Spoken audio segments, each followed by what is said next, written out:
Sorry that took a moment. Was having some technical difficulties. Because as weird as it seems, um, I was just about to go live, and I was like, why is it not picking up? Excuse me. Why is it not picking up Warframe? It was, for some reason, the window for Warframe on my stream was really, really small. And I can't for the life of me figure out why it would do something like that. Give me 2 seconds. It looks like my mouth isn't working either.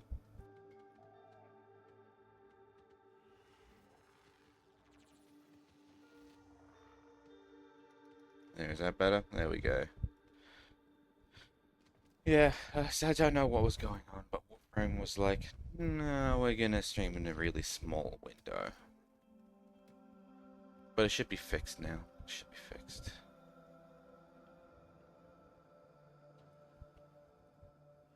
You know, nothing but professionalism here. Okay, so I have plans for today. Plan number one, claim these items. Yeah. Now that Bronco Prime, there was a reason I was getting another, because like, I actually have a Bronco Prime already. Bronco. See? The one there. I got a second one, so I can make an AK Bronco Prime.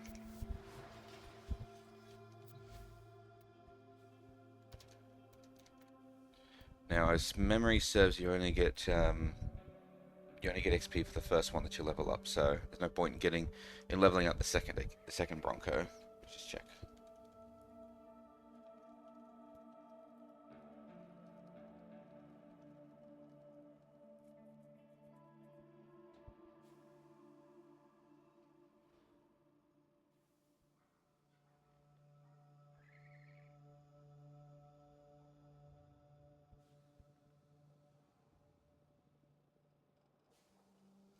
Yeah, no, I didn't think so. Yeah, so I will quickly make the Bronco, AK Bronco. So in 12 hours time we'll have that. But in the meantime I've also got the Destreza and the Volnus to level. So I want to level those. However, first and foremost, it's why I'm in my Necros form, is I want to actually go out and get potatoes. Because the result of me getting the Bronco, the Destreza, and the Volnus is that I actually have a lot of primes waiting for potatoes. I'm actually not kidding.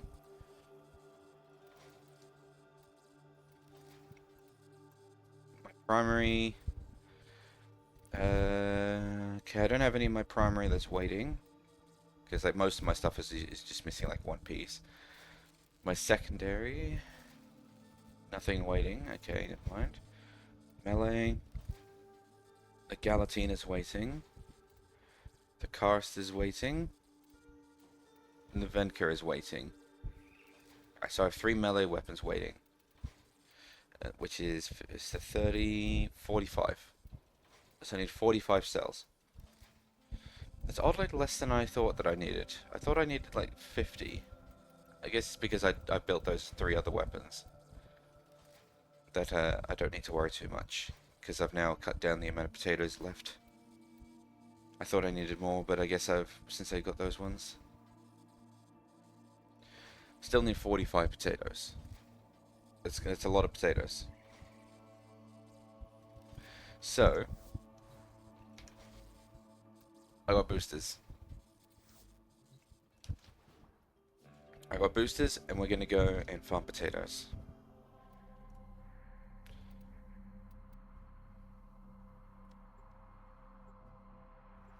She was also already on Ceres because I was doing this the other day.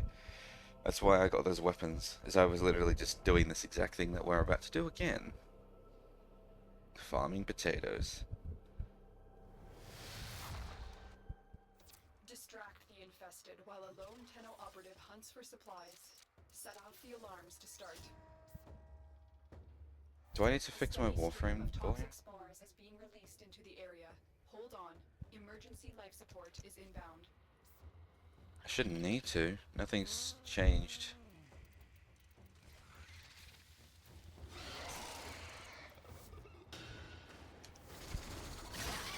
Look for personal life support modules There we go. dropped by fallen enemies.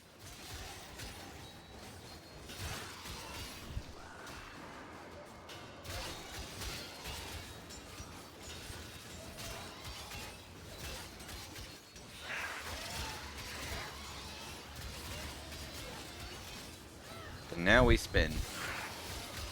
And that's all we do.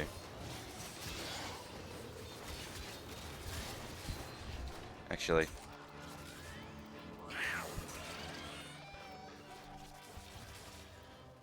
I'm gonna turn it back down. I think we're all gonna get headaches if I'm just playing this sound over and over again. Get ready for a capsule.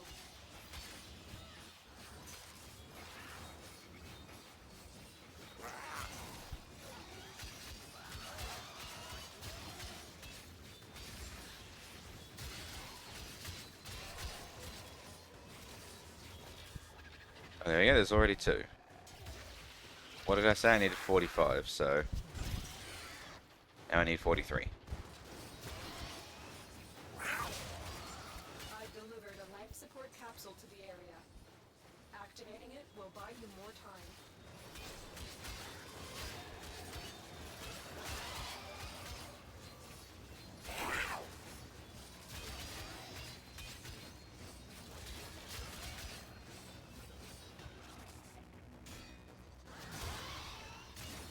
I picked this weapon so that way I could proc slash, because if you cut bodies in half, it becomes 2 things that you can desecrate. But it doesn't look like I'm actually triggering it, because a lot of these numbers that are appearing are telling me that I'm getting viral damage. So there's some slash. Fire, or rather heat, I guess. Viral slash, there we go. Slash again. Viral. Slash. I think I saw puncture in there for a second. Life support on the way.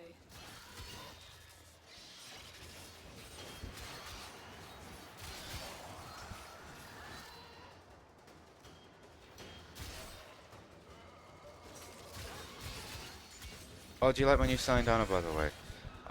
I got this one. Actual money that's spent. That's the 10 Gen one. I was really umming and ahhing over it because it's like I don't know how it fits very well onto certain frames' shoulders. Life support capsule is now available. Because obviously, like it's supposed to be very rigid. There's no moving stuff on it except for like bits of the tapestry.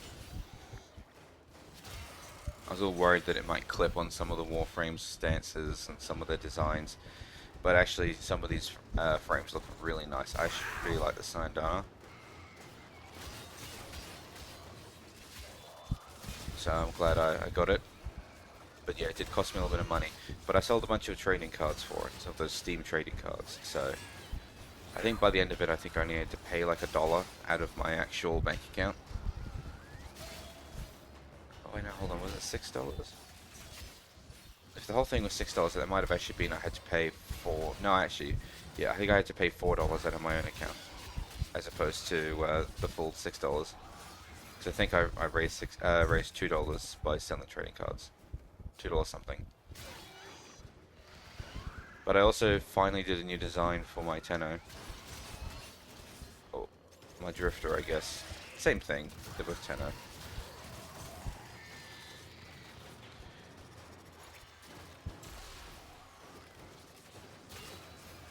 Now, I actually had a reason why I did that. It's because I've been using the default Drifter for so long, I only just changed a bit of the armor. Because I always really enjoyed the base Drifter look. The one with all the cloth all over the place, the bits and bobs that's been collected. Not the usual operator outfit. I really liked that one.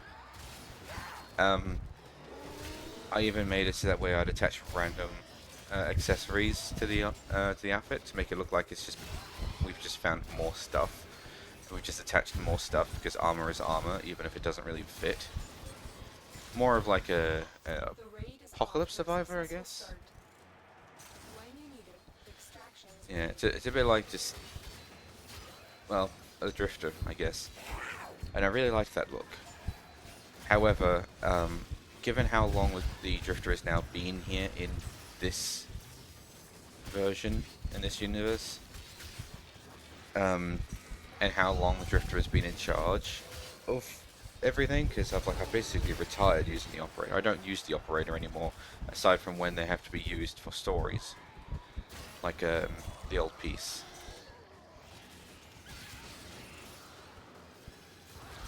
For the old piece, I had to use the operator, but obviously with 1999, the drifter is being used. And it didn't feel right using that same outfit anymore after having been in charge for so long, because it's like, why would the drifter keep using the bare bones random assortment of armor when she has access to normal clothing or better armor?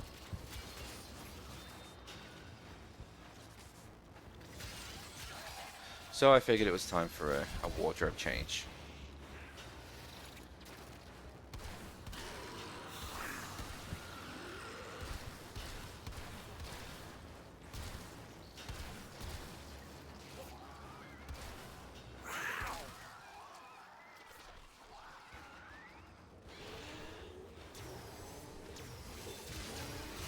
Problem is that it's actually quite difficult to fashion the Tenno, in my opinion, because the clothing options aren't super amazing unless you want to spend platinum, and seeing as how you don't really look at the operator and drifter all that much, I didn't want to go out and go crazy and spend lots of money, which I guess is kind of rich coming from me. I've spent a lot of money on cosmetics for Warframes, but at least it's for Warframes, the characters that you actually see. So, like, I mean, that makes sense that I would use it on Warframes, but the operator and drifter, you don't even see very often because the drifter doesn't speak like the operator does on the side of your game. You really only see them briefly if you are popping out of your frame to do this, or in stories.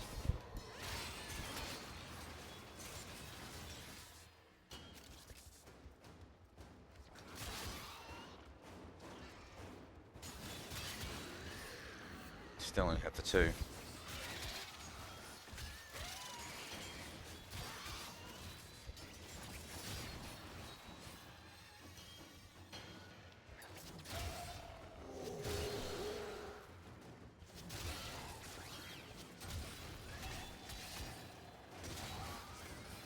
Figured it was time for a little bit of a wardrobe upgrade.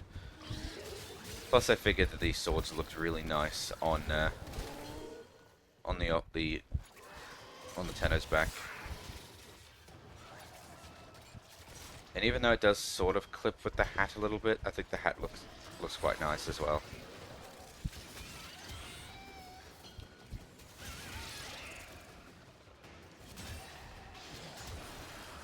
I just couldn't figure out what base outfit to wear with it. So we are actually wearing like the same operator outfit, I guess.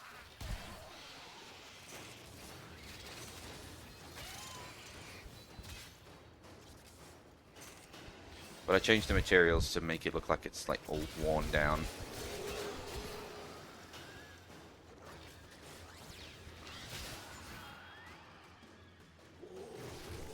Rough fabric and some like battle worn steel, I think was the other one I used. Can't remember what the rough fabric one was called though. Oh, that's actually something that kind of I don't know why that reminded me, but I saw the early access gameplay for Forza Horizon 6. Because I don't know if people remember, but way back when I used to stream a lot of Forza Horizon 6. Pretty sure I streamed it at least once a week. But but I also played on a large amount of it, like, to the point where I'm pretty sure I own every car that you can get from the in-game market. Look what our Tenno operative just And I've found. definitely got copies of a lot of the cars. But I finally saw the gameplay of Forza Horizon 6. Wow, people were not very happy with it, even though I think it actually looks perfectly fine. A lot of people were complaining about the lack of NPC cars driving around, even though it says, there's another chip potatoes, even though it says that they turned down the number of cars out in the wilderness for the preview, so that way you could actually see the world better without so many cars being everywhere. Which is completely understandable. If they're trying to show off things, don't let there be a risk of them crashing the car into an NPC and then having to drive around with the rest of this preview, where we're showing off how nice the world looks, how good the cars look. No one wants to see the damaged Celine. So I saw the footage. The game looks quite nice, actually. Visually, the lighting is quite good. But another thing people had an issue with was the fact that they used a Celine instead of a Japanese car, seeing as how Forza Horizon 6 is taking place in Japan. Why are we not using a Japanese car? Which, I mean, yeah, sure, I guess, but get over it. Forza Horizon has always had cars from everywhere in the world, and like they pointed out last time when they were showcasing things from Forza Horizon 6, they showed off Japanese cars and Japanese cars and Japanese cars. It is about time they show off that they are doing more than just Japanese cars.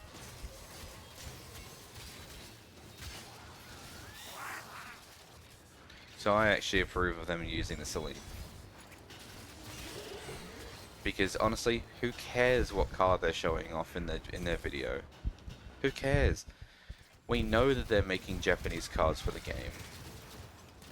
And we assumed that they were going to be making things at the Celine again, because they're pretty much a staple now in the Forza Horizon games, is you need Celine. They're not going to show off like a parade float, they're going to have to show off a car that they're going to be featuring in the game.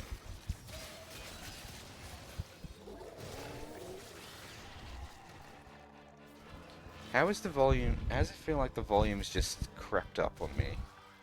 And it's getting louder all of a sudden. Weird. Because I'm looking at the audio, and I would swear it's getting louder.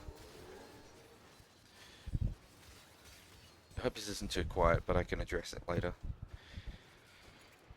But yeah, so people complaining about them using a Celine for the video preview is like, cry about it a little harder if you would like, because like, who cares what car they're showing off? Whether it be a Celine, wow, I just got 4 potatoes.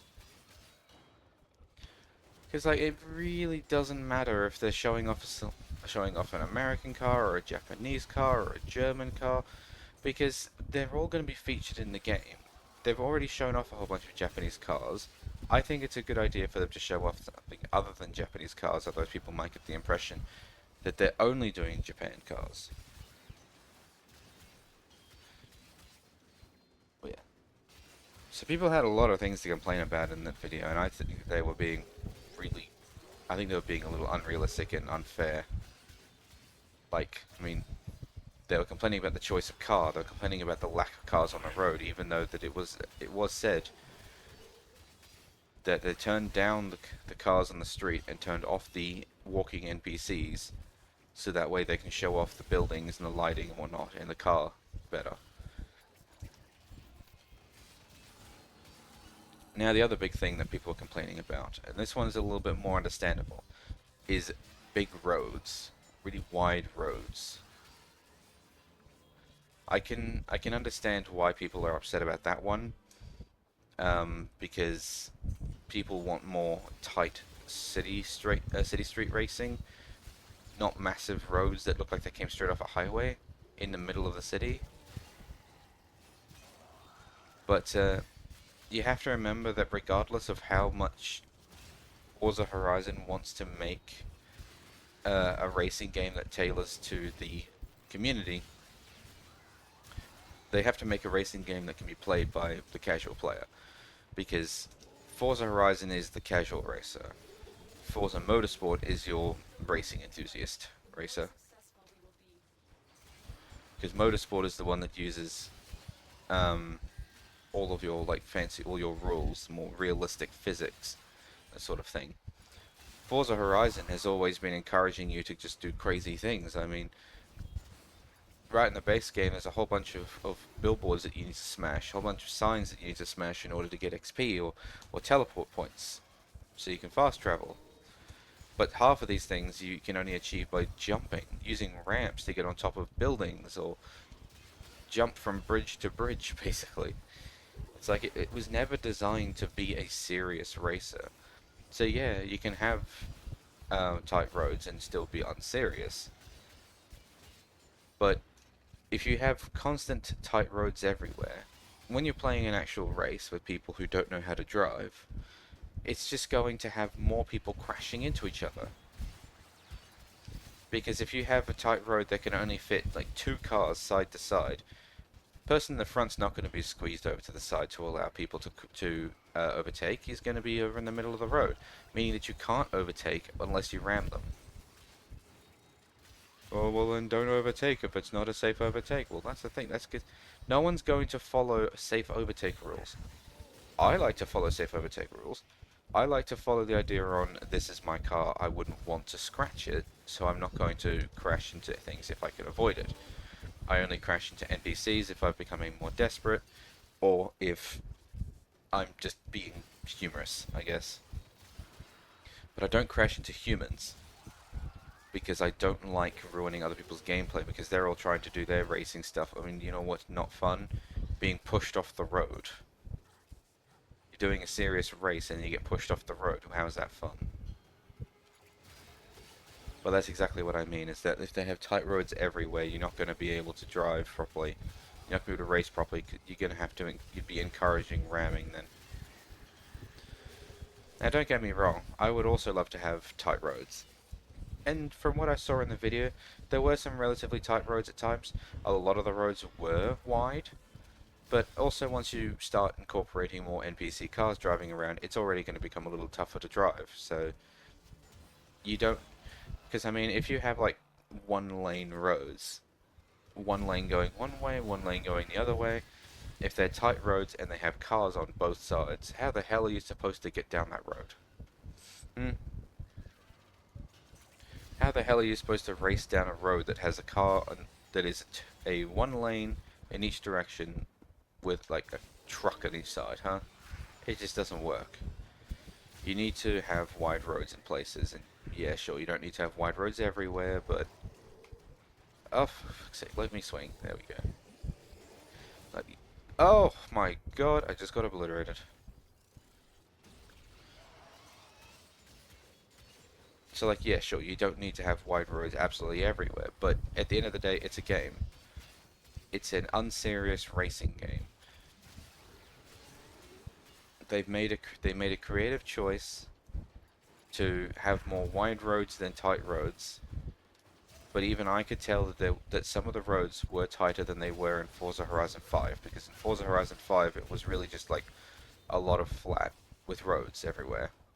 In Forza Horizon 6 there's a lot more street stuff, there's a lot more highway stuff that use the sound barriers to stop people from being able to hear the cars on the highway. It felt like it was tighter, even if the roads themselves weren't. In fairness, the Selena's also a slightly wider car, so maybe if I was driving a fucking Volkswagen Beetle or something, things might be different. But honestly, I just think that people were complaining too much for a game that isn't even out yet. They were shown a development build that isn't ready yet. Although they were shown a build that had less NPCs, that had intentionally less NPCs on the road.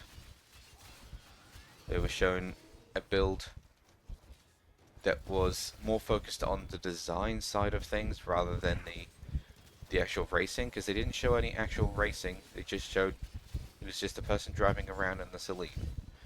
And with less NPCs on the road, it was definitely more focused on trying to show off this is how the game looks, as opposed to this is how the game plays. And I think that's what a lot of people were upset about as well, is the fact that, because I saw a few people complaining about the way the person was driving. It's like, well, they weren't showing off their racing skills, they were showing off the way the game looks, how it looks, not how it feels. And I, for one, think it looks great. No, I have not pre-ordered the game. I probably won't pre-order the game unless I see like more stuff showing off the game, because I think I need more than just someone driving around in a Celine to make a judgment call on whether or not I want to buy Forza Horizon 6. But given how much money, not money, I didn't spend any money on Forza Horizon 5 except to buy the game. But like, given how much time I've spent in Forza Horizon 5, it would make sense that I'd buy 6. Especially considering it's a graphical upgrade. But still, I want to see more before I commit.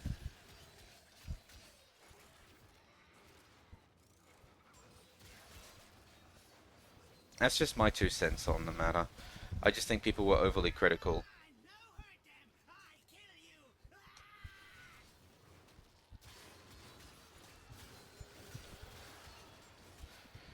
I just think people were overly critical about the video. Because like I said, they explained why there's less cars on the road. The video was them showing off the way the world looks, not how the way the game feels. Obviously, there was no racing and whatnot, but people were complaining about the person's driving skills, letting off the accelerator earlier. Actually, there was another thing they were upset about. The sense of speed seemed to be gone. That is an important thing, mind you. I didn't think it looked that bad, but I do see their point. But it also, looking at it, it looked like the video was recorded in 30 frames per second. Doesn't mean that the game was playing in 30 frames per second, but it looks like the recording was in 30 frames per second. And they were using motion blur, so you know. I don't think they had the right settings on to make the game look faster, and considering they kept letting off the accelerator, even though they were at 100 miles per hour, not kilometers per hour, 100 miles per hour, it didn't feel overly fast. But again, this was a video that came out, was it this month? Hold on, when did it come out?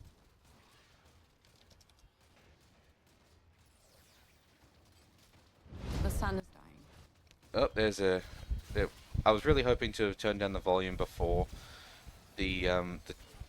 before the video started, but no.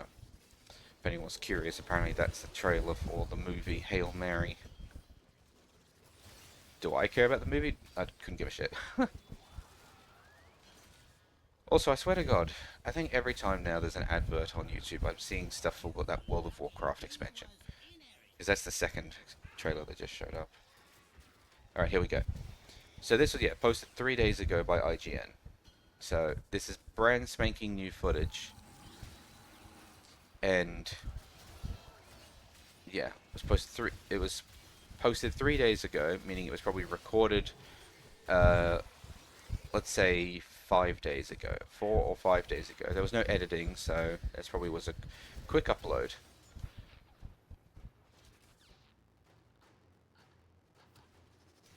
Yeah.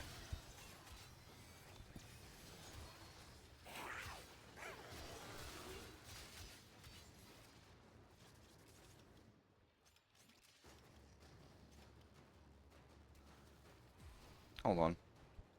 Am I missing something here? Yeah, stop pushing me. I'm trying to learn a thing.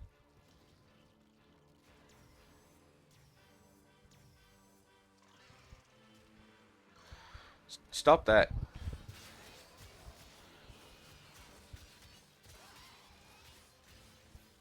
Whoopsies, turning that off. My health was getting a little low.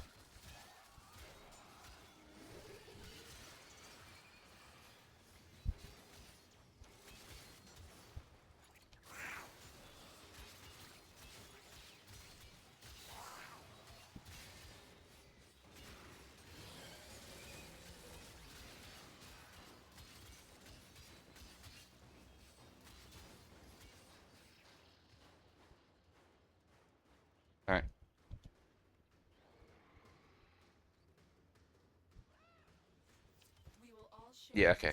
So I was just double checking the release date. So in May is when this game is coming out. We've just breached March. So in 2 months' time. I actually thought we had more time. I didn't. I forgot we're in March.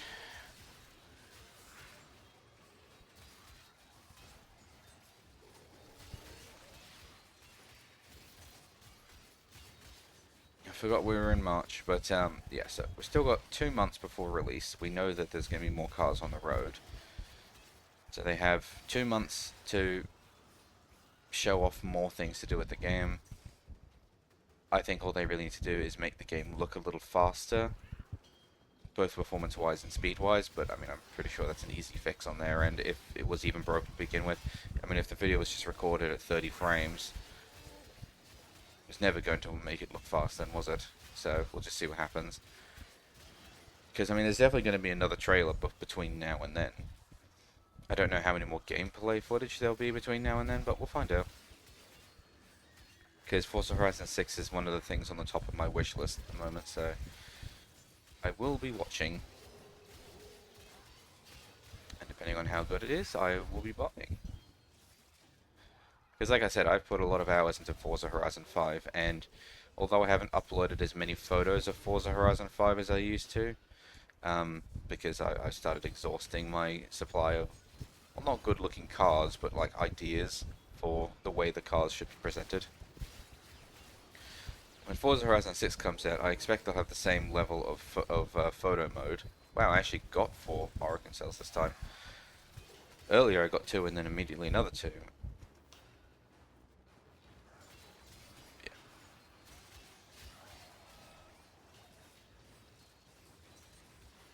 But yeah, I just wanted to throw my 2 cents in on the that IGN video. It was just because of the fact there was a lot of complaints about it. A lot of people were complaining about how Forza Horizon seemed, and I just think they might have been a little overly critical about it. Like, yeah, it's only 2 months from release, but the wide roads are part of a gameplay decision to help with the people who are casual racers, not the ones who are serious and need to spend like 30% of their processing power just trying to figure out when's a good time to overtake. It's a friendly racing game, not a serious racing game. The speed thing, fair enough. The choice of car, that really is just crybaby nonsense, because, like, oh, for God's sake, they showed off all these Japanese cars, and now they're using an American one for once, and now you're upset. It's like, wah. And the sense of speed, which is fair enough, but I'm sure they'll resolve that in the 2 months.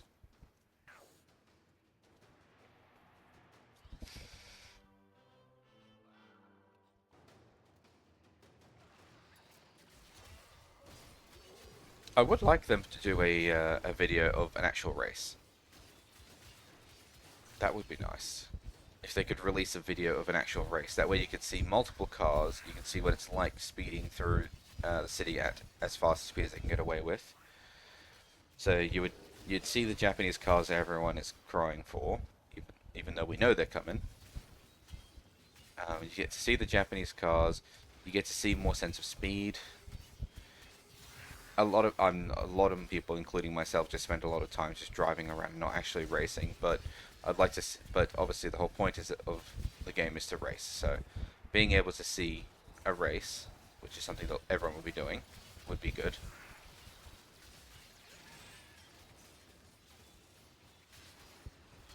I think their next gameplay video should be of a race.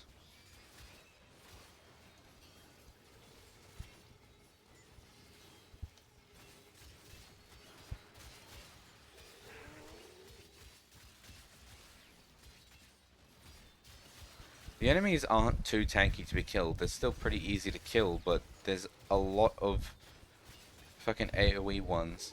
A lot of the enemies that hook people, a lot of Eximus, and a lot of the enemies that just throw shit all like gas and stuff on the floor that do damage over time. It might need to consider extracting and then coming back and doing this again.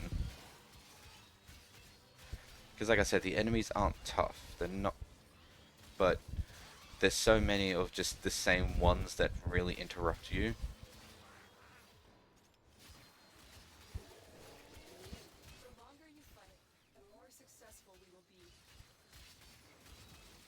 The Extremists are getting tanky.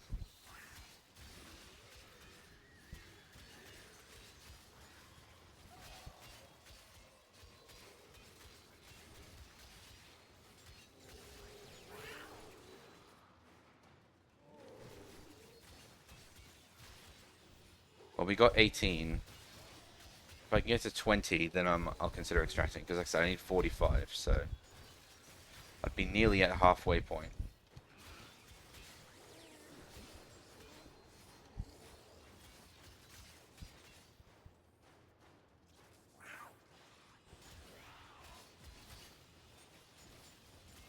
You know, this year is going to be a very racing game heavy genre for me, because Forza Horizon 6, obviously coming out this year, but there's another racing game I've been keeping my my eyes on as well.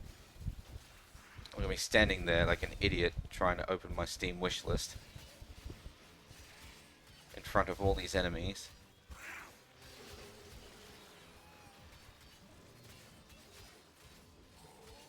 There it is. Number 4 slot, Screamer. Which, it's definitely not a serious racing game. From what I originally thought it was going to be like an anime Grand Theft Auto game.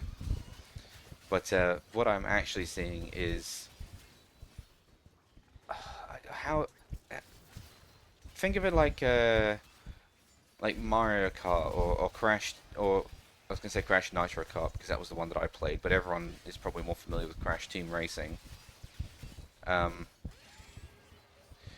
It's sort of like that. It's one of those racing games where it's not just racing, but it's also weapons hard.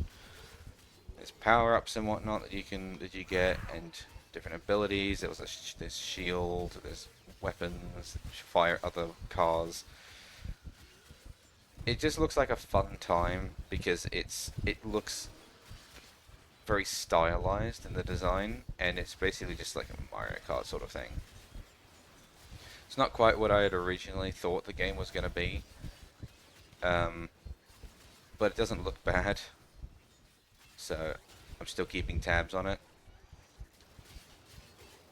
It is $90, unfortunately, but like I said, I'm keeping tabs because you never know. And they did actually release gameplay for it, so it's not like I'd be going into it completely blind. So I'm thinking about it. I just wish games didn't cost like $90 to $100 these days, but that's just the way it is. The only time you can ever go out and buy a game these days for like less than 50 is if you're buying an indie game.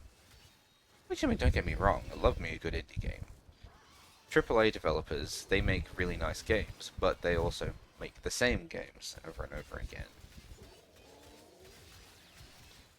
And I'm sure I could be heavily criticized for this take because I don't even really play the franchise that much, but Assassin's Creed is a good example of it. Like, I've played some Assassin's Creed games. Trying to think of how many I've played. I think I've played about 3 of them. 3 Assassin's Creed games, but I think I own a lot more than that. Because there was like a DRM-free Assassin's Creed bundle of like all the older Assassin's Creed games, something like that. Obviously, they're not all the same, because like I know Black Flag had piratey stuff. And I think one of the more recent ones is less assassin-y stuff, more swordplay. I'm not entirely sure, but for the most part, it's all pretty much the same, and the franchise just keeps going and going and going, more and more. Actually, a better example is the Call of Duty franchise, which is a new game like every 2 years, and it's always exactly the same. And yet, the game comes out every 2 years at like $200. That's what I mean. It's the fact that the game isn't bad. Call of Duty isn't a bad franchise. I've definitely had good fun playing Call of Duty before. But it's not revolutionary. It's not different. It's not a different design. It's the same thing. Like the most recent Call of Duty, they at least tried something different with the movement of the game. but for the most part, it's exactly the same as they've always done it.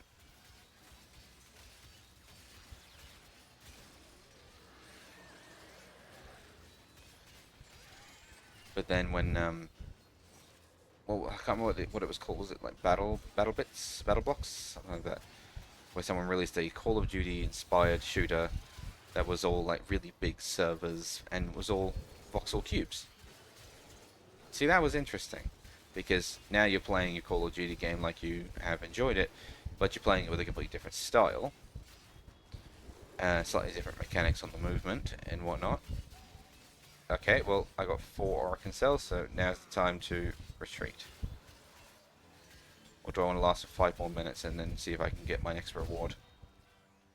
I might do that actually. I might stay for that last 5 minutes, get my reward, and then I'll bugger off. Then I'll come back and do it again. Ugh.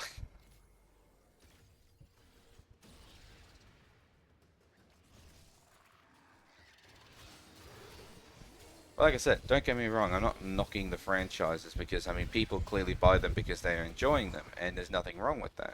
You can absolutely enjoy the type of games that you enjoy. That is your right, that is your prerogative. But the game... Actually, oh, fuck it, I'm gonna leave now. But I always thought that the Call of Duty games looked very similar. Oh, well, there's 4 more Oracle cells. Now I definitely don't need to hang around. Because, like, the Assassin's Creed franchise, at least the design is different, but as far as I'm aware, the core gameplay is still the same.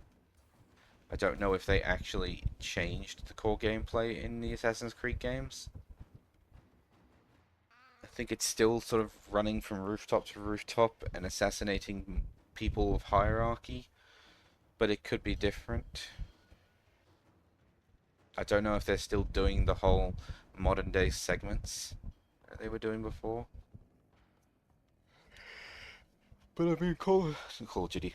Assassin's Creed has always been story stuff. It's always been about story. So, like, Call of Duty's never really been about story. They can have story in it.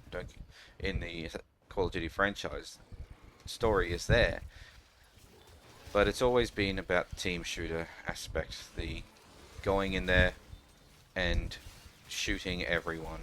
That's always been what Call of Duty is. Well, not always. It did used to be about story.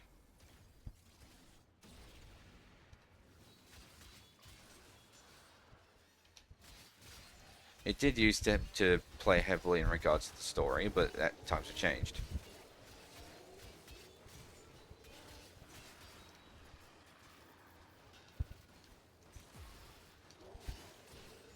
Ugh.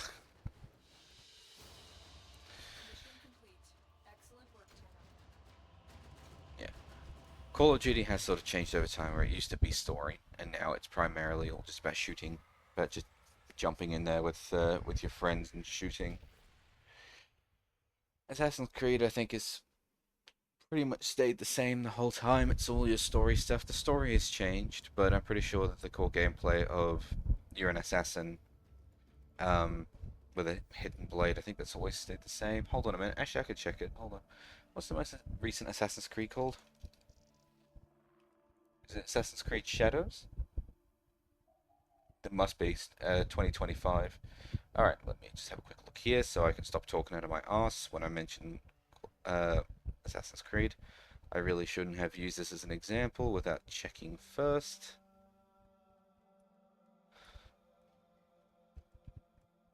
Open the Steam page. Experience an epic action-adventure story set in feudal Japan. Become a lethal shinobi assassin and powerful legendary samurai as you explore a beautiful open world in a time of chaos.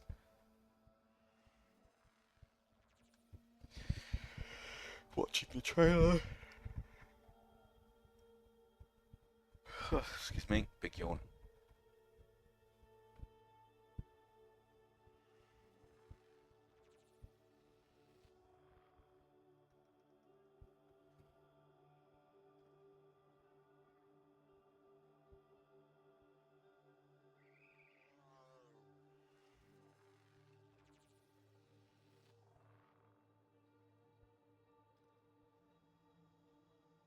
Okay.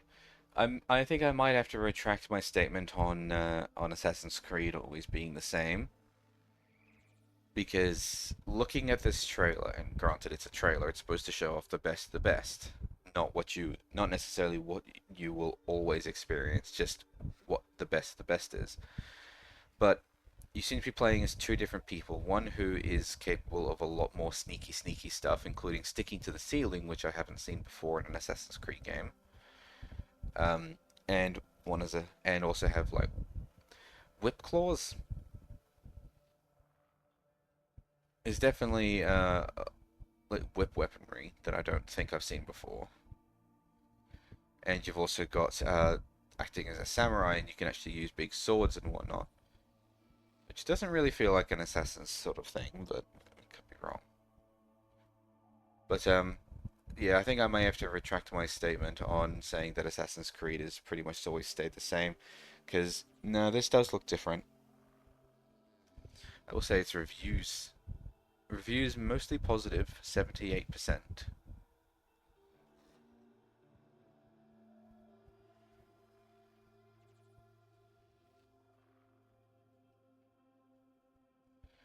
Though apparently a lot of people are complaining that the world is empty.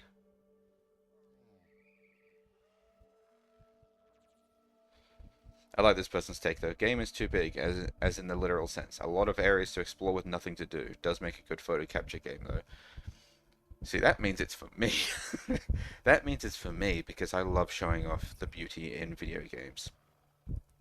Because when I was younger, there was the argument of video games is not art or video games is art was a lot more vocal. It was a lot bigger. Video games weren't considered an art form when I was younger. So I like to take photos of video games and prove those idiots wrong.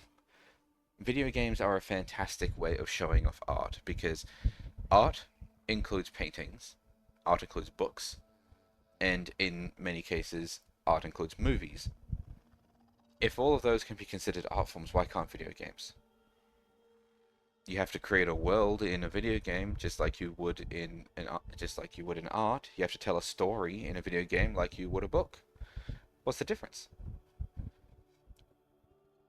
The only difference is that in a video game, it's interactive. So I like taking photos of video games to prove people wrong. Show off that a game can be art. Obviously, a lot of my photos come from VR chat these days because VR chat has a lot of really nice looking worlds that I want to show off and tell people to go, hey, if you play VR chat, go check out this world because it's beautiful. I like to do that.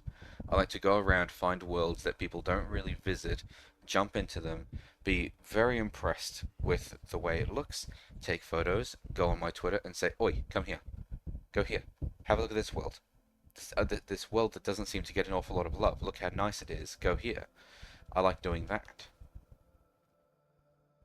So, anyway, shall we go in again?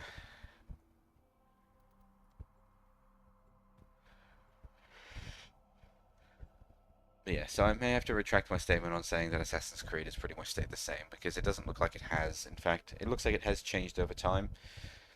I don't know how long it's taken to change. I don't know when it started to change, but it does look like it has changed. So I will... My apologies when I said that Assassin's Creed has stayed the same. I was wrong. Set off the alarms and keep the infested busy.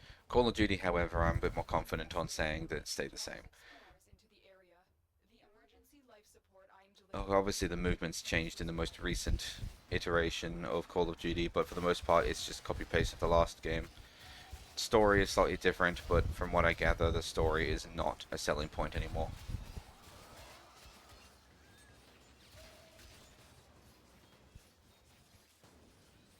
Did I just go around that enemy? I think I just went around that enemy. Fallen enemies will drop crucial life support.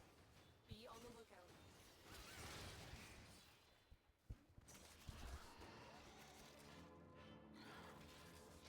Now the game feels really quiet. I don't understand. Anyway.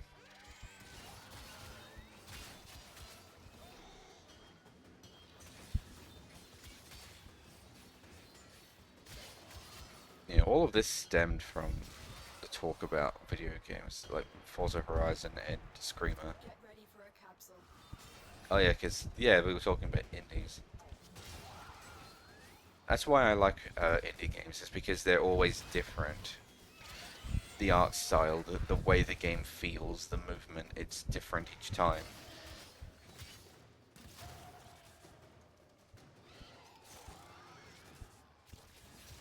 Like I've played plenty of city building games, but RimWorld, being a colony sim, it feels very different. Which is humorous, because like you build a city or you build a colony and they're both the same. You need a stockpile room, you need a fucking like factory room, you need bedrooms for everyone, which is basically the same as building houses for everyone. It's more or less the same. The only difference is that you're building each individual room bit by bit, as opposed to just placing down prefabs of buildings.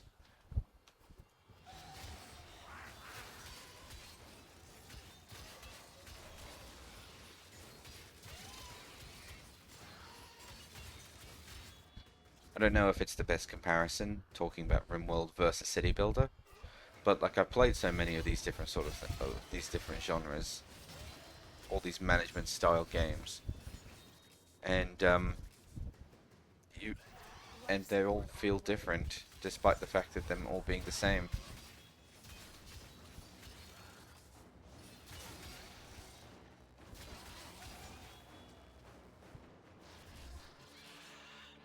I'm trying to think of another example to give.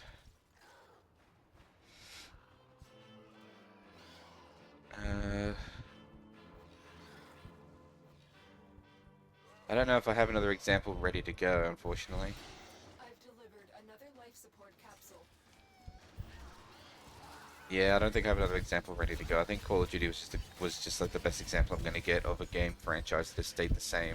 But then when you introduce an indie developer, the game changes. Or the game feels different.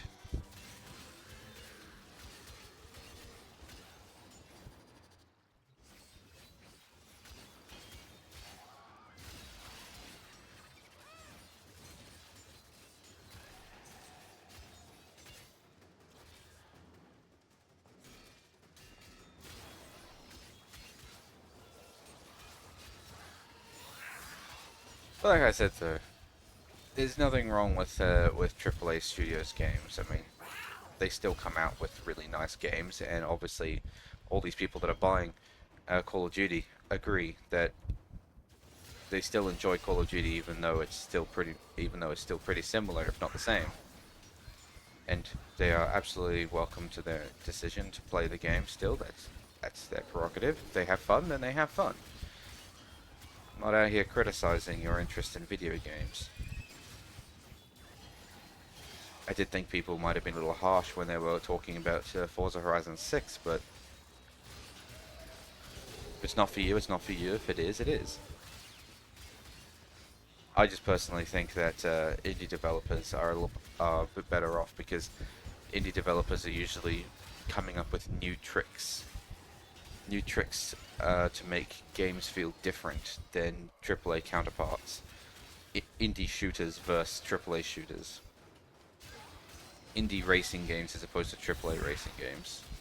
That sort of thing. And usually the indie games are cheaper, because they didn't don't know, is it something to do with them not spending as much to make the video game, or is it maybe it's because they know that it's not about money, it's about the people that you are playing your game, it's about the player, not about the wallet.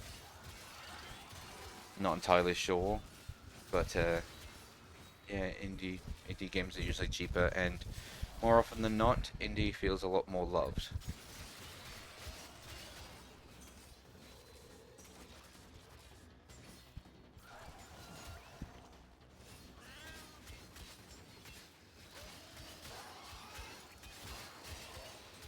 I'm still gonna keep playing AAA studio games, because I do also fall in the boat where I enjoy things like that, but Like, I mean, I was watching Inzoi very carefully. It's like I've been a Sims fan for a long time, a long time. I remember at one point in time I actually pre-ordered The Sims 4, which means I was going to get the USB hub that was the plumb bob, which would connect to your Sims 4 game and change the color of the plumb bob depending on the mood of the sim that you are currently playing. I thought that was really cool. But as the game neared its completion, I became very concerned about how the Sims would go, how the Sims 4 would go, with no toddlers, no pools, loading screens everywhere. It really concerned me, and I didn't end up going through with it. I cancelled my pre-order. I do own The Sims 4. I was given it as a gift, and I have played it, and I've kind of enjoyed it. But having to go through so many loading screens just to go next door is kind of a pain. The fact that you need to load a screen to go to the next door neighbor's house, and then another loading screen when you go back home again, it kind of takes away from the big open feel from the even when you're going into town as well. In The Sims 3, every single building in the city was just available at all times. You could just walk to everyone's house and no loading screens or anything. It might be a little bit of a stutter while it loads the inside of the house, but it was never a loading screen. The world feels so much smaller in The Sims 4 than it does in The Sims 3 because you have to go through a loading screen. Each neighborhood is only 5 buildings maximum, and to leave it, you have to go through a loading screen. So when Inzoi was coming out and there were no loading screens or minimal loading screens, the game looked amazing and was playing a lot heavier into the whole being a realistic life sim. I was very much intrigued. The only reason I haven't bought it is because I'm a little unsure as to how far the game is. Like, they only released like 1 or 2 towns at launch or something like that. Then they've only released like 1 since then. I'm just a little concerned about its development cycle, that's all. But that's what I mean, is that I think The Sims 3 is the shit. It is the absolute shit. It's a fantastic game. Sims 4, I think they dropped the ball. Too many DLC for things that should be in the base game at this point. And it just doesn't feel as loved. It doesn't feel as open. Honestly, it feels like a mobile game. Oh god, and then that guy had that really stupid take. They said that they didn't want to make a Sims 5 because they didn't want people to start from scratch again. It's like, are you kidding me? Look, I can understand you don't want people to have to spend all their money again to buy more DLC, but like, that's a stupid take. When it comes to the Sims franchise, you've always had to buy DLC to get more content in the game. I don't mind having to buy expansion packs, as long as the expansion packs have actual expansions in them. Well, the fact that these days I'm pretty sure like pet DLC is one of them, but then a horse's DLC is a completely different thing, is what I mean. I think that in The Sims 5, we should be having animals in by default. Pets by default. Like, stuff packs are fine, I guess, as long as you don't go too crazy with them. Just realized I've been in this mission now for almost 10 minutes. I haven't gotten a single potato yet.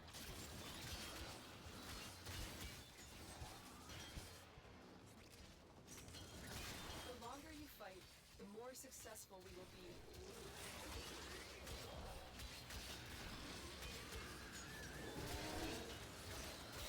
Man, I had such high hopes for The Sims 4.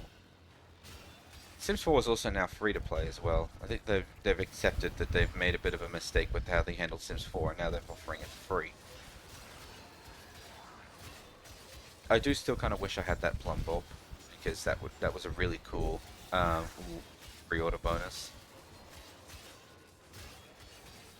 And I do feel bad that I was given Sims 4 as a gift, but I don't really enjoy it the same as Sims 3. I don't think it's as good. as Sims 3. I do feel kind of bad that I received it as a gift, but it just wasn't for me. But especially because they bought it for me knowing I like The Sims. There we go, Oregon still on the floor. Because they know I like The Sims, so they're like, oh, get this guy Sims 4, he's really going to love it, and then I just don't.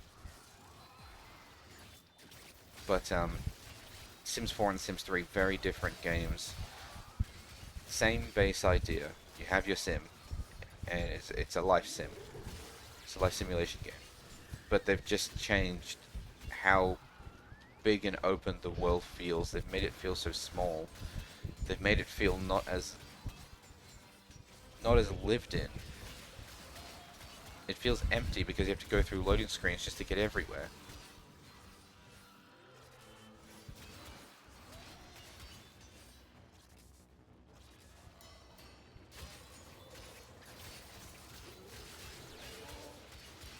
And the fact that they said they're not making a Sims 5 because they don't want people to have to go out and buy all the DLC again, I'm scratching my arms, so now I'm turret mode.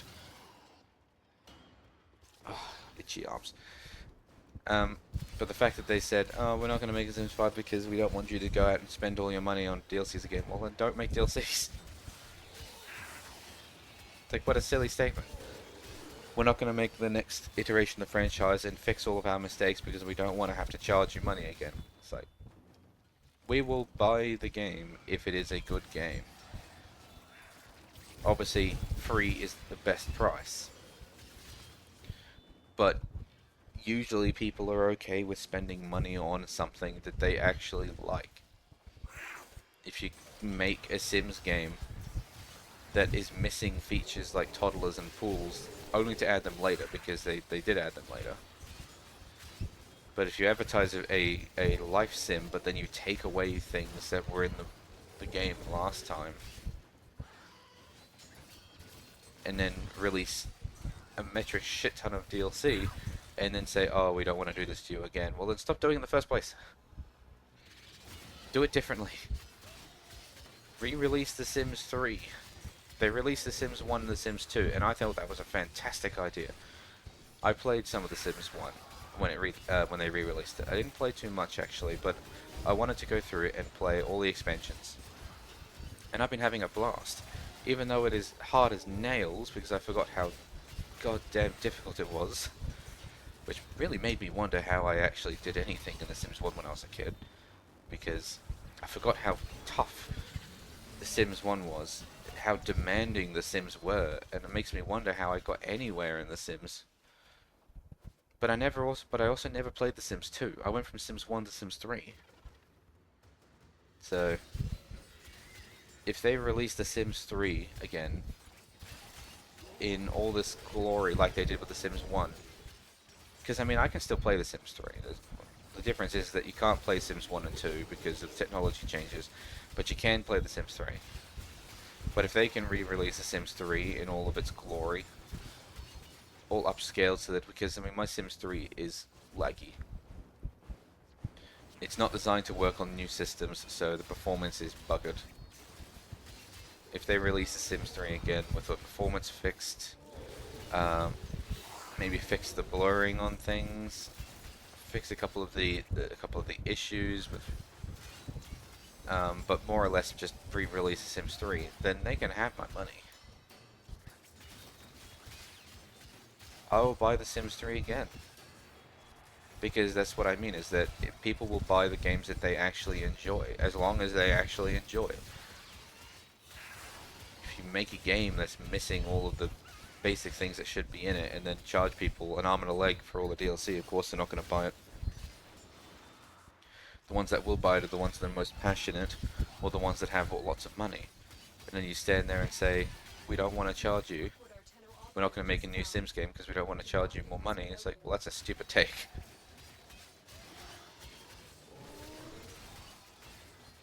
Give us a Sims 5. Fix your mistakes. If you don't want to charge us money, that's perfectly fine. Make the game cheaper, or give us less DLC. More updates, less DLC.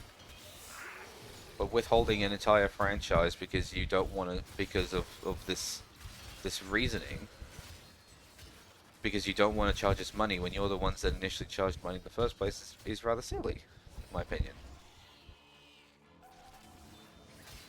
All you have to do is just fix your mistakes.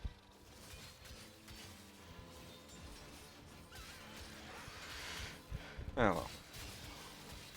Rant over on that one, I think. Because now I think I'm just repeating myself.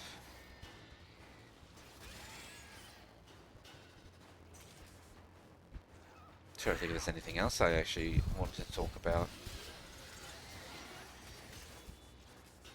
I don't think I had anything glaring that I wanted to talk about. I've been playing Baldur's Gate 3 with a friend of mine, and we finally reached a point where I've actually not seen content anymore. Because I played so much Baldur's Gate 3 that I burnt myself out of it. Because I was playing my own playthrough and also playing the Twitch playthrough. And I played it so much that I burnt myself out on it and didn't want to return to it. But when I was playing with a friend, I was way more interested because I'd be doing it differently because I was playing with a friend. But we finally reached the stage in Act 3 where I haven't seen content before. So when we played yesterday, pretty much the entirety of the game, of the gameplay, was stuff I hadn't seen before. New experiences. Also crazy experiences. Tried to use a box of fireworks that I picked up as a weapon. Found I couldn't throw it, but I was like, okay, well, this is probably going to be a safe distance away. So I put it on the floor, moved to a safe distance, and blew it up. And my mate was like, did you know, when it comes to things like smoke powder barrels, with the way it's all set up, is that if you proc multiple damage types onto an explosive, the explosive will explode to the amount of different procs. And I'm like, there's no way that's true. So I try it. I fire a fire-based arrow at a smoke powder barrel, and one of my rings gives me innate acid damage too. So I do piercing, I do fire, I do acid, I blow up the fireworks, and turns out the area is a lot bigger, and I just mullet everything in the area for like 60 damage. And I'm like, whoops. Because obviously I'm close. Because he's controlling two characters, I'm controlling two characters. One of my characters was too close, and two of his were too close. One of his characters went down, but it was absolutely hilarious because we had no idea how big that explosion was going to be. He's finished the game, so he knows what's coming. But obviously, the way he's doing things is slightly different, so he's experiencing slightly different than the way he's seen it before, and he very well have missed content because he didn't do things a certain way. So he's experiencing some things for new, and I'm experiencing everything for new. But he didn't use the fireworks box like I did, and it was a very big explosion. And then at the entrance gate for Baldur's Gate, when you come across that really big steel warden dude, rather than letting yourself get arrested, we decided to attack him. That was a fight, because right at the end, the robot was going to blow itself up. We didn't know that was going to happen, and when we saw how much damage that was going to do, we became very concerned. I managed to get out of the way, and my brilliant idea was to then use a wind attack to blow my allies out of the area. Unfortunately, it didn't blow them far enough because my mate's character that he created saved a throw, even though he said if it was an actual D&D game, he would have failed the throw on purpose so that he could get knocked out of the area. And his other character, Lae'zel, that he's using, didn't get launched far enough away, so they both got hit by the gigantic explosion. His main character got killed. Not killed, but downed, when Lae'zel only just survived.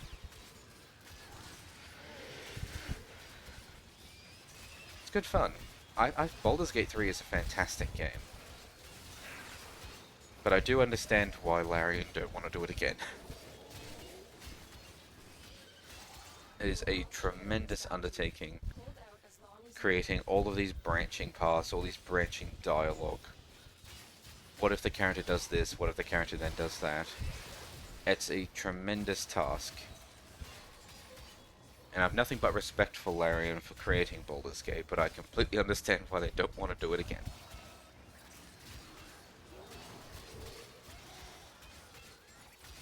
I'm not getting anywhere near as many potatoes this time. Well, we've been here for 20 and a half minutes, and I've only got 4 potatoes.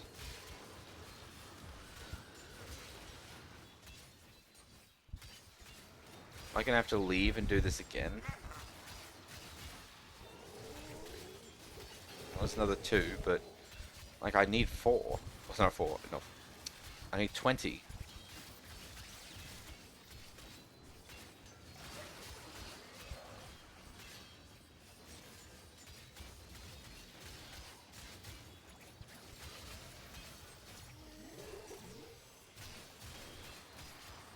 Honestly, though, at the top of my wish list, I'm still waiting for Return to Paradise to come out.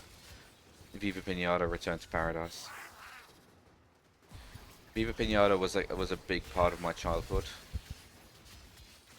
and I love Viva Pinata, and I still play it every now and then. Once in a blue moon, I'll boot up my Xbox and I'll play it.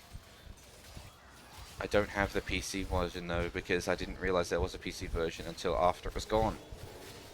Why would you not advertise you had a PC version and let that fail? You fools.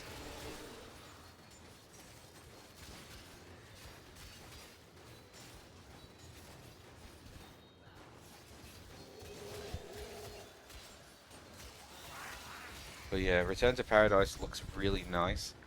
I think they might be a little over their head when it comes to the pinata count, because they were like adding hundreds of new pinatas. But they did say it would be over the course of after its release. But I still think it might be a little over their head. That being said though, more power to you, because I would love to have a Viva Pinata game with 10 tons of pinatas that I'm going to spend the next like month discovering. Problem is that they said that they were going to release it at the end of last year, I think it was. There was going to be a release on Steam or something like that, but it didn't happen. And I'm always for devs holding back on releasing a game until it's more stable, more ready, all the bugs are fixed. When it comes to this game, I'm a little impatient. I want it. I want to play it. I'm eager. I'm excited. There's a Viva Pinata game. And yes, it is a fan-made game, but they are allowed to do it because of the way that the copyright is set up. So as long as they remake all the assets themselves, then they can make a Viva Pinata game. I don't know what they're doing about the voices, but voices for characters, but maybe the characters won't be voiced. I don't know. Might be a little weird with all the characters not speaking, but I'm sure they've got some kind of plan in place, or it may not even impact that much. I mean, obviously the big thing's the pinatas, so. But I'm eager for that too. Looking forward to that coming out. No idea when that'll be though. But that's currently in my #1 spot on my Steam wishlist. Is Viva Pinata Return to Paradise.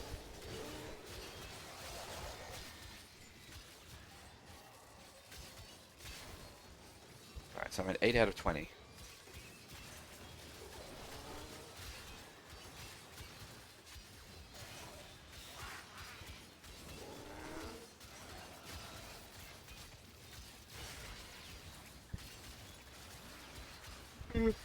Excuse me, big yawn.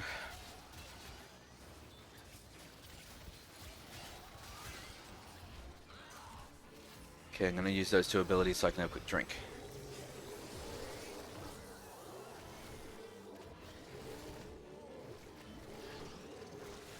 I do kind of wish I gave myself more than 1 drink. Normally I prepare at least 2 drinks when I stream, just in case I'm really thirsty at some point and drink all of one, but I only made 1 drink this time. You will all share in this bounty. Hold out as long as you can. Which means I may need to excuse myself in the middle of the stream to actually go and get another drink.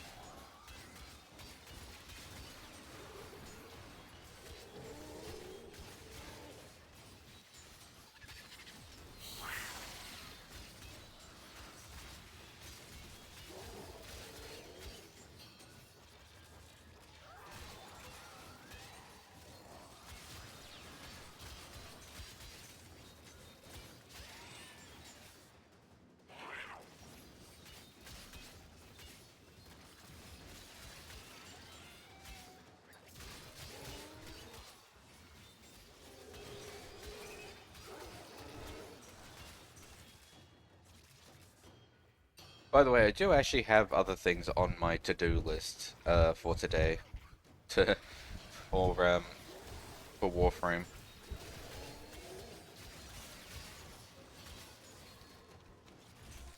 It's not just potato farming, because like I've got to get the potatoes so I can get those primes. I also wanted to level the primes that I already pulled out of the foundry. Though that's not as critical because that's just normal leveling.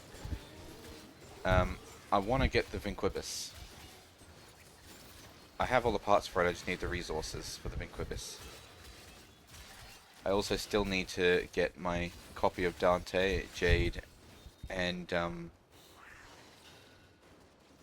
do I need a copy of well, what's her name? The wolf girl. Can't remember. How did I forget what her name was? I mean, I'm sure you guys know what I'm talking about when I say wolf girl, but I can't for the life of me remember what her name was. And I can't remember if I need a copy of her or not. Varuna, that was her name. Can't remember if I need a copy of Varuna or not.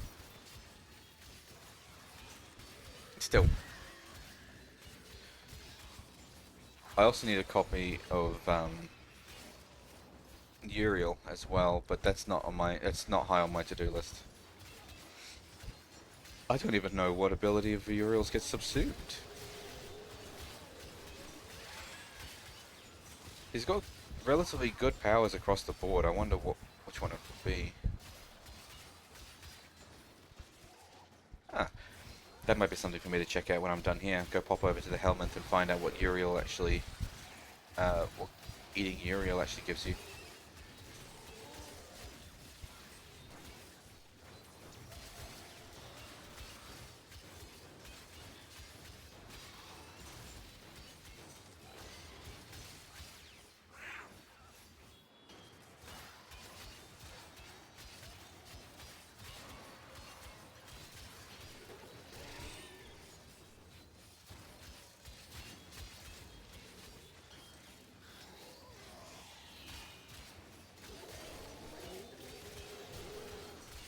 I'm beginning to think this run might be a bust on getting the 20 potatoes.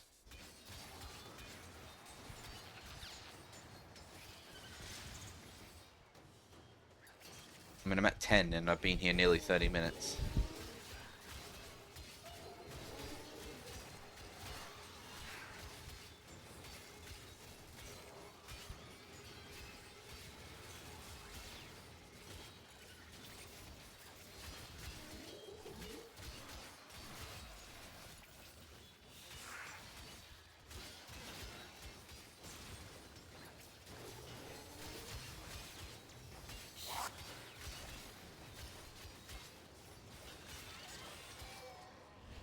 Let's go for a run.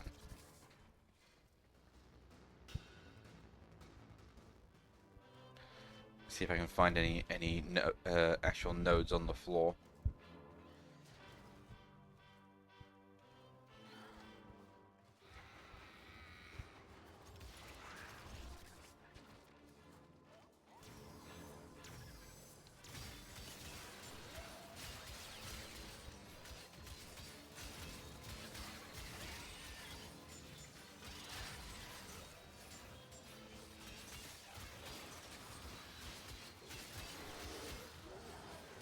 The longer you fight, the more successful you will be.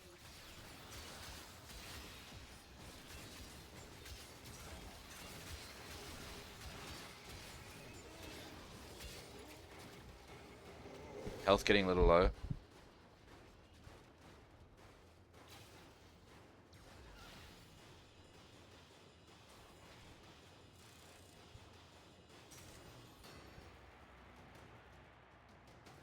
I'll have that.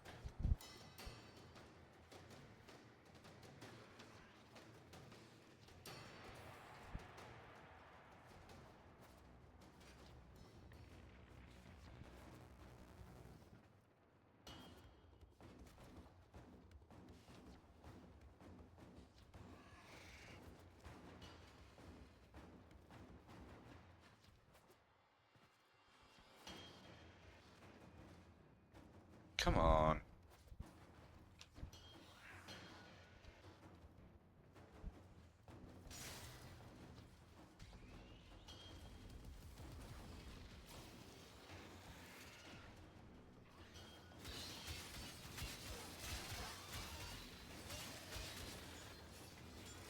Ribbon slivers.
Come on, where are my potatoes?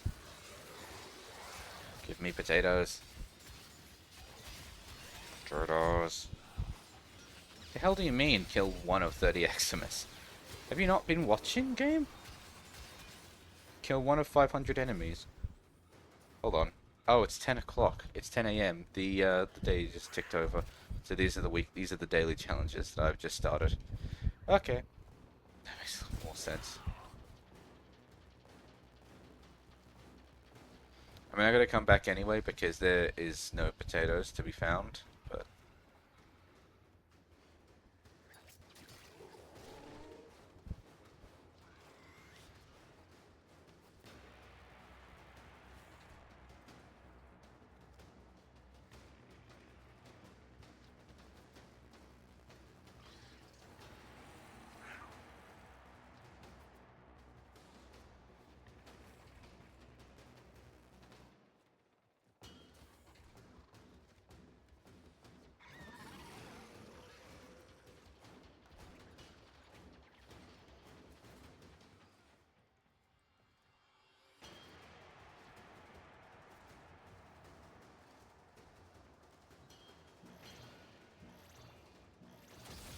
Oh, sitting in my... leaning back in my chair slightly. Just changed my sitting angle.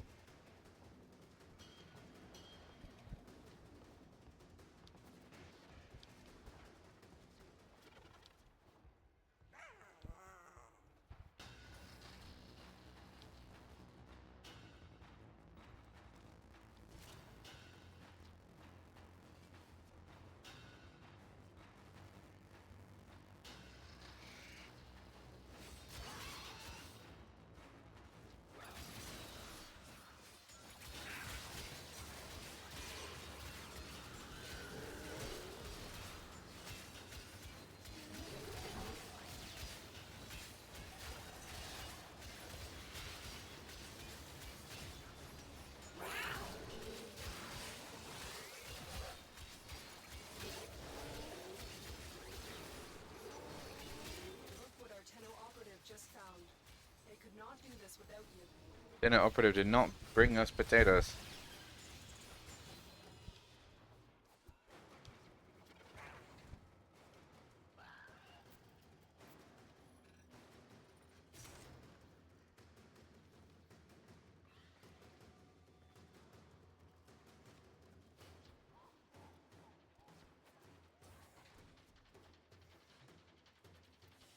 Well, I think that's everywhere. Pretty much. Alright, let's head to extraction. I'll come in one more time. Because I only need 10 more, so...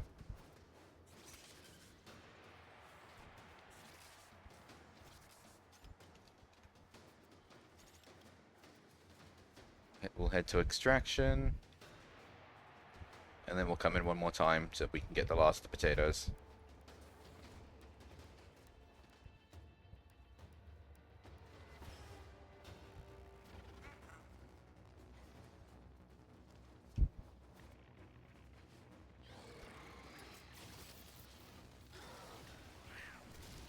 Ow, ow, ow.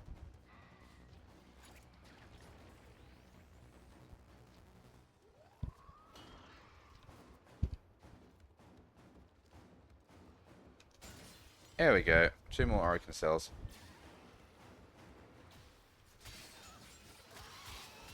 Fuck you, fuck you, fuck you, fuck you, fuck you, fuck you, fuck you, fuck you, fuck you. Tuh. Man, ribbon slivers, I could have sworn they used to be so much more rare than they are nowadays.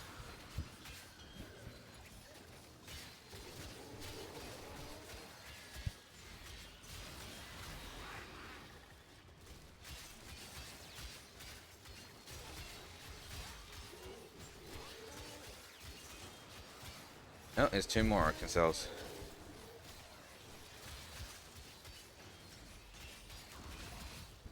Oh, it's still not enough, so I'm gonna have to come in again regardless, but... That's not a lot of health. Eject.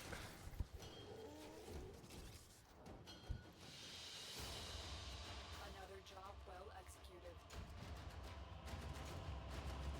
I think I walked away with like 84 hit points.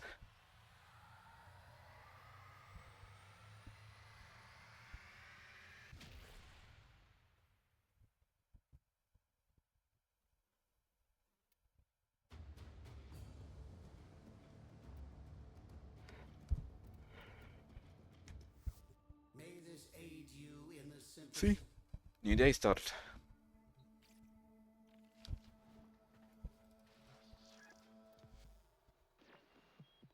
Now, just in case some of you ain't doing all this out of the kindness of your hearts.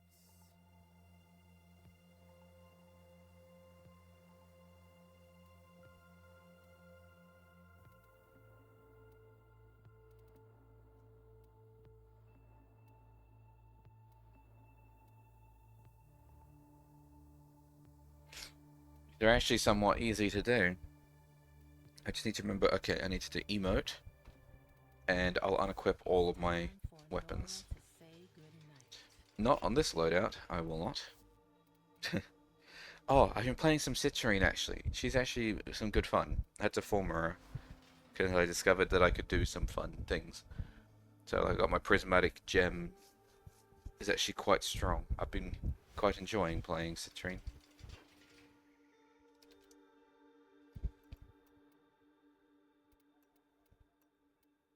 So unequip everything except for the melee, huh?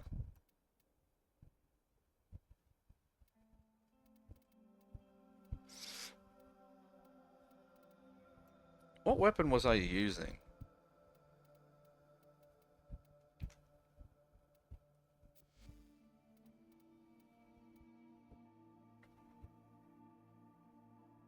Lieutenant Grigori. Though out of curiosity.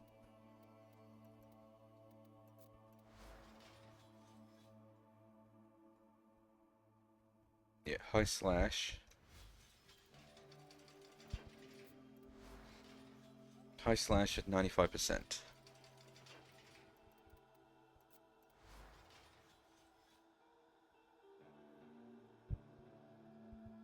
Less slash, but more status.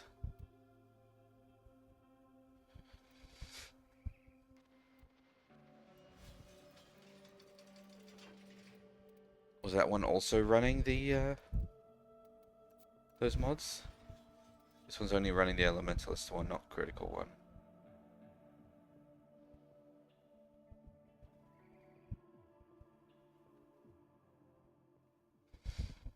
I might try this one actually for a spell and see how it goes.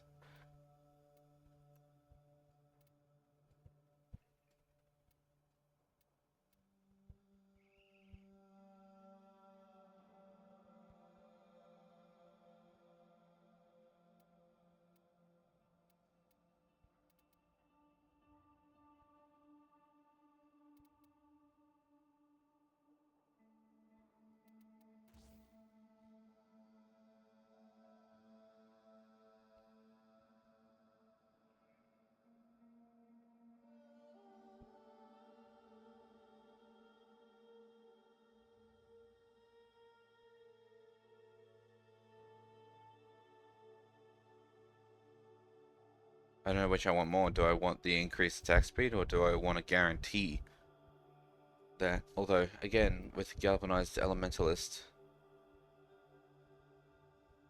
as soon as I get one melee kill, my status chance already goes up. I might go without and just see what happens.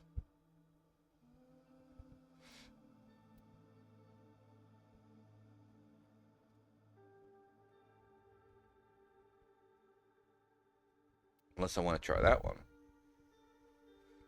Won't give me anything off jump, but the status chance being tied to the combo multiplier means that the more I hit things, the better it gets. Though I'm not really focusing on combo multiplier.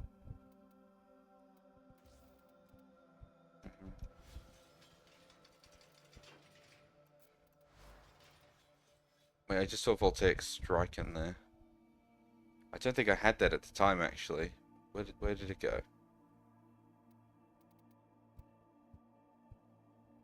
There it is, because I don't think I had this actually when I initially did the weapon stuff.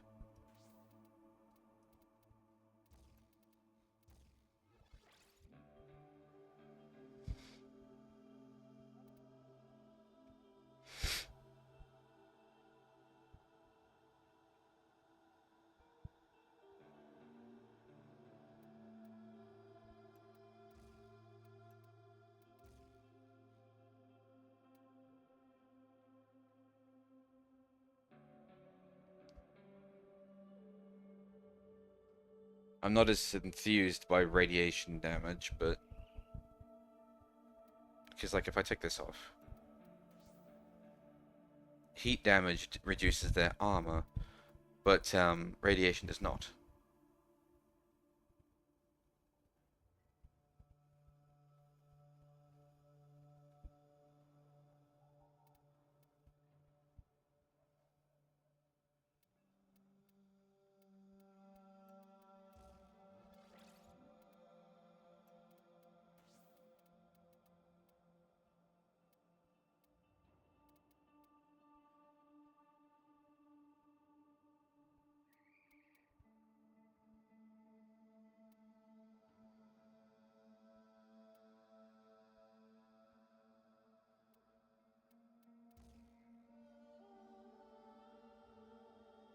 We'll just go with this one, I think. And then we'll give it a try.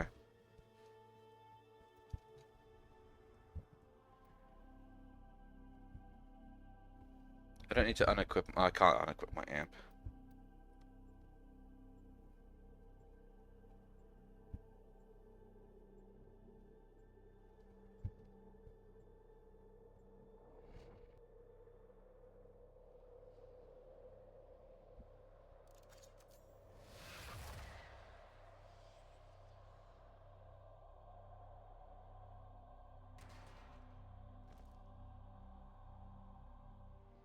You must provide cover for a lone Tenno operative.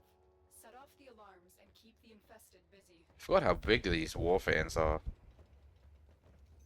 And how cool they look. I love war fans in games. War fans and whip claws always look so nice. Oh, hello, there's a person.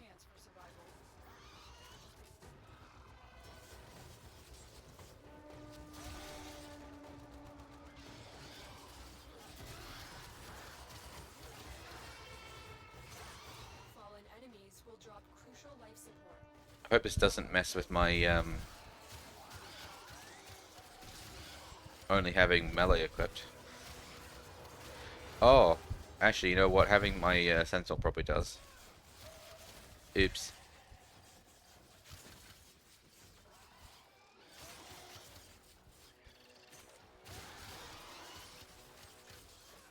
It's fine.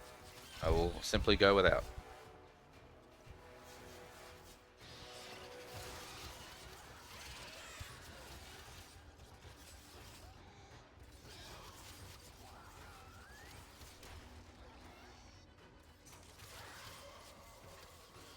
Life support incoming.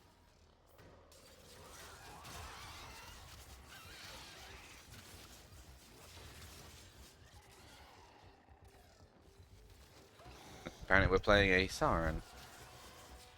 Siren Prime.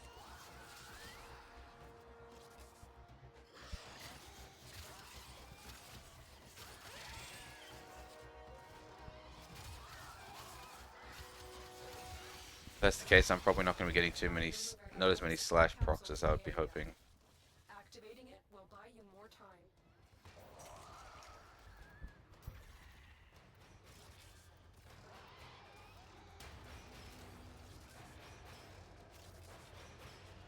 Oh, I only have to complete a mission though, so I can just do another mission, like a very small mission later, with just with the drone off.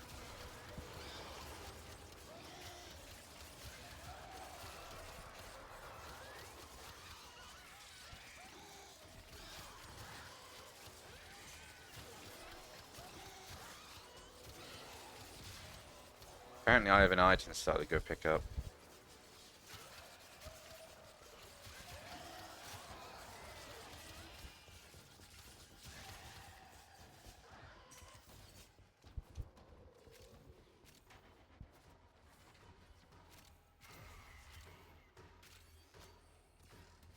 Get ready for a capsule. Alright, well there's the first two. I think I said I needed 10, so... Oh, well, there's another two. Okay, we're at 4 out of 10.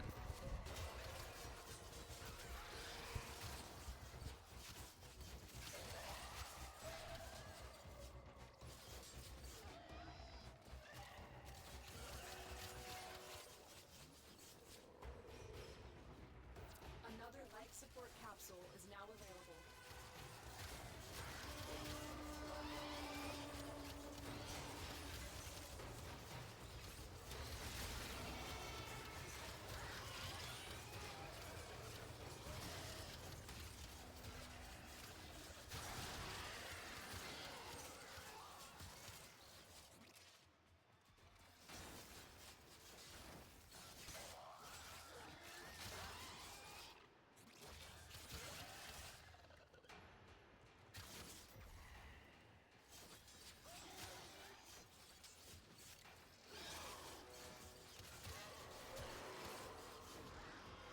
I see Slicey.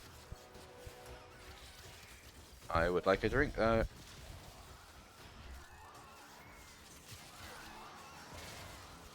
Okay, drink time.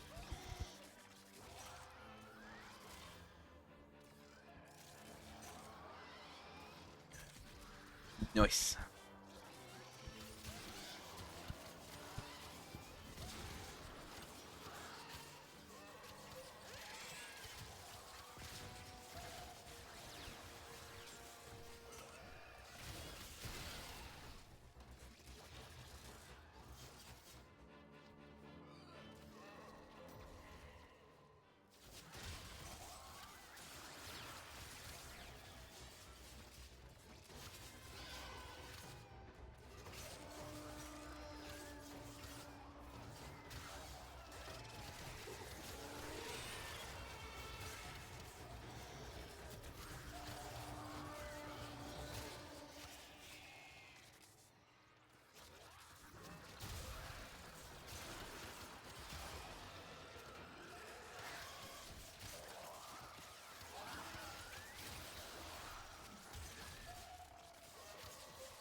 Our operative is making progress.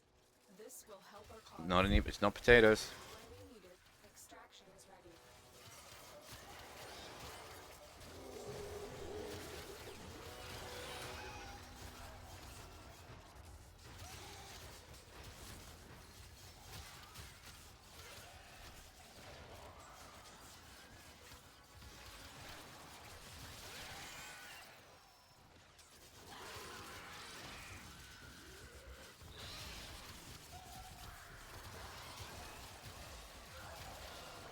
I can't tell if I'm getting any more slash procs than normal with this, but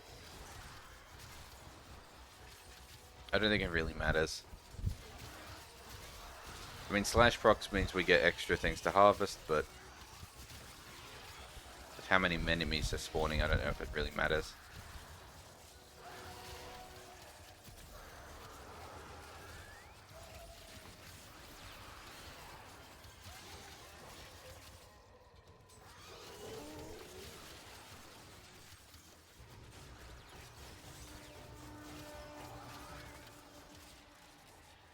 Oh, my eyes are glazing over.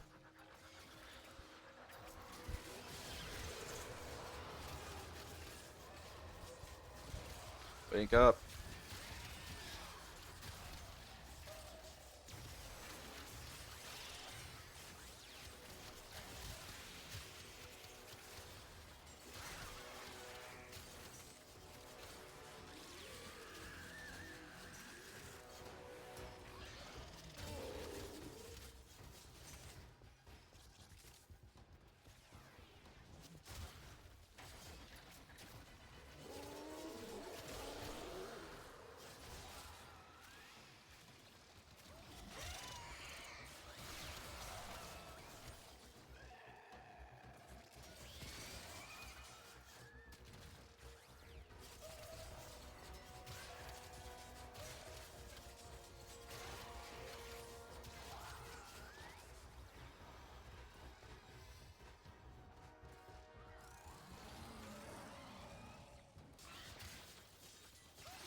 Oh, there's another two potatoes.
Two more. We're nearly there. We're nearly there.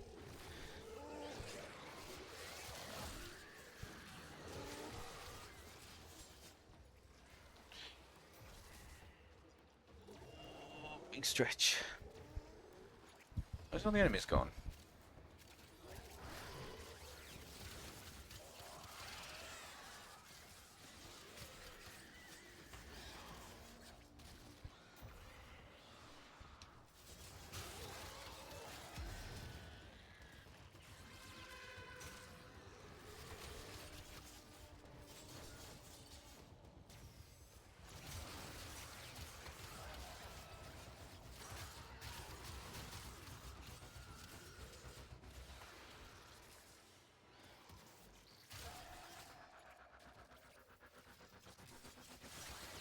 Yeah, I think last time I just wasn't very lucky because I mean, we have 8 Orokin cells and we've nearly been here for 10 minutes compared to last time where it was like 20 minutes and I only got 10.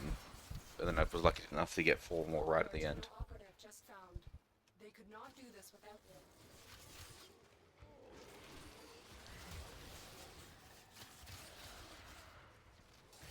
Considering that I'm getting more resources than I'm receiving from the rewards from this mission, it really doesn't feel like there should be another 10 operative. They should just say go in there and cause chaos.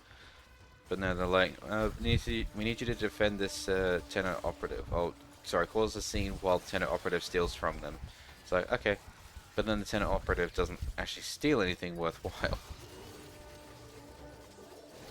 Because the amount that I'm getting from killing enemies is so much more. So yeah, I guess I am using a frame that gets more resources, but come on. Tenor operative not really being super necessary.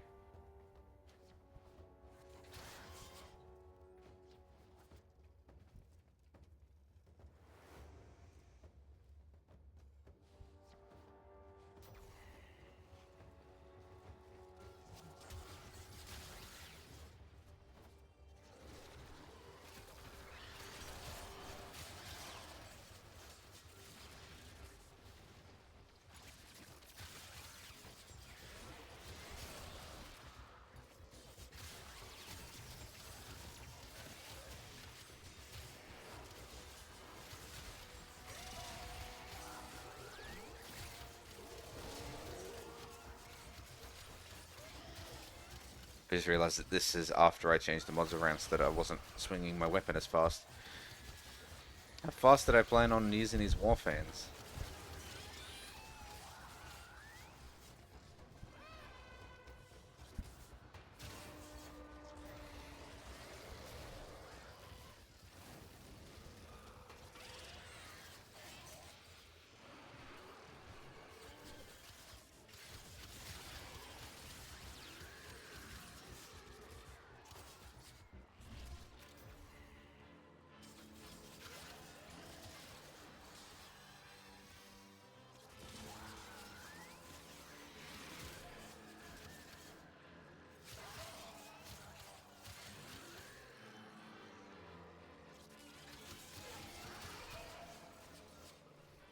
What if I should get a standing desk?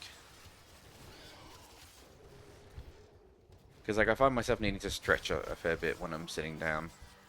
Maybe I should get a standing desk for... A friend of mine revealed he's got one of those like sit-stand desks that he can change the height for. I don't know if I would need anything that... Well, I guess I probably would need something that crazy then if I want, unless I want to stand permanently or sit permanently. You gotta get one that you can adjust. And I sure as hell don't want to have to adjust the table manually when it's got all that stuff on it, so... But they can't be cheap though, those sit-stand desks.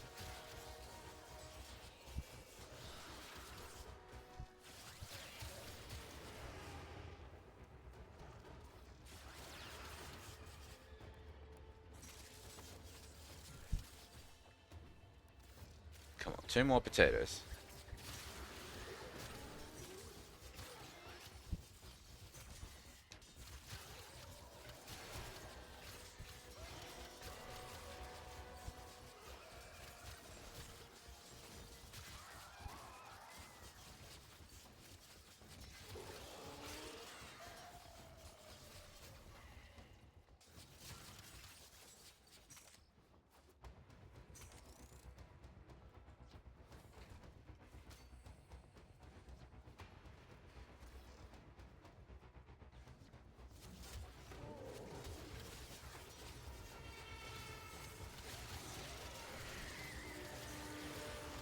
Look at all these pretty colors as I tear them apart.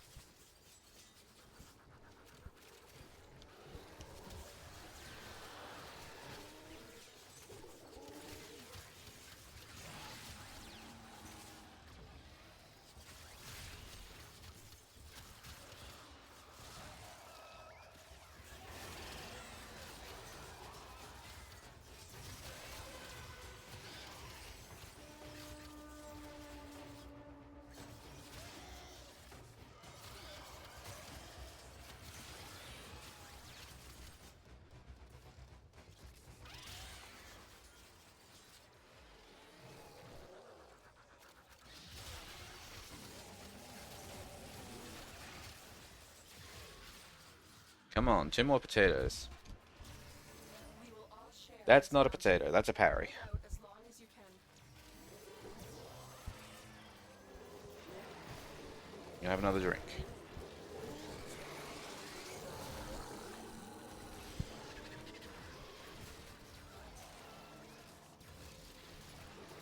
Ugh, there you go, finish my drink.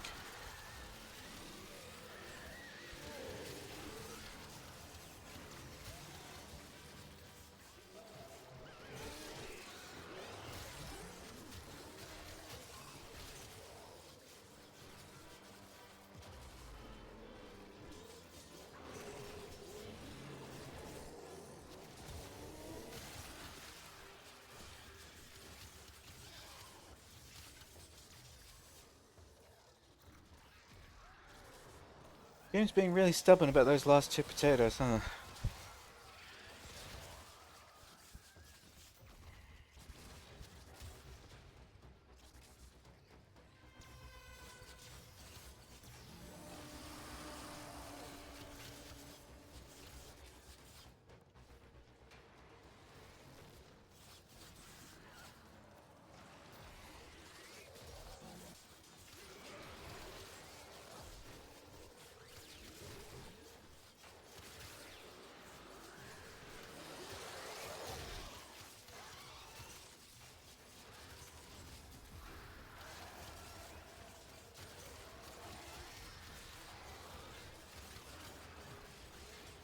I must be getting kills somewhere that don't make sense, because apparently I've only gotten 500 kills according to that challenge that just ticked up.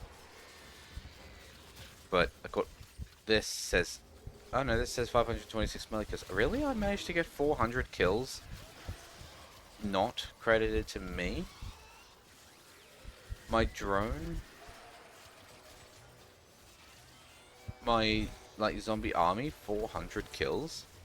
Almost tied with me? That's actually insane.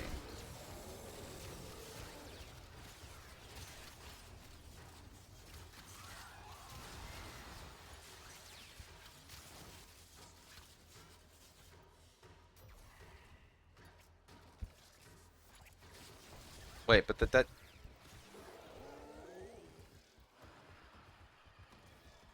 That's just kill enemies, though. But I've killed more than 600 enemies. What? I don't understand.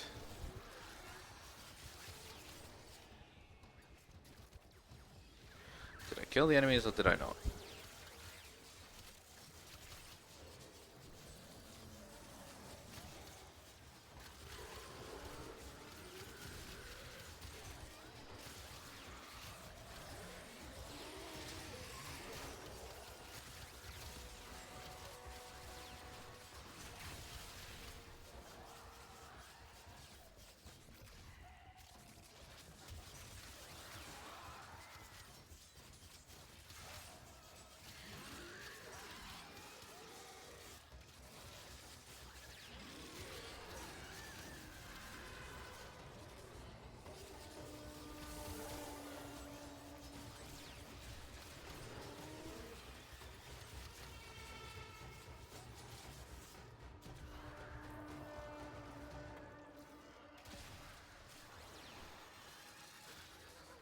Oh, how the hell did I manage that?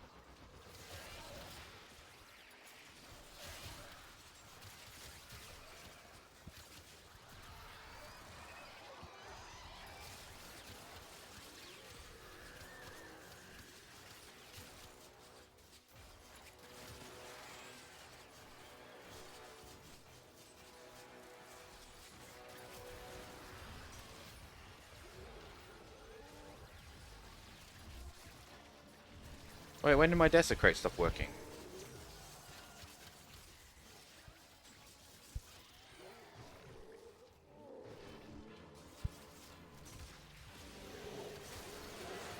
Oh, when I fell off the edge, of course it would. Derp.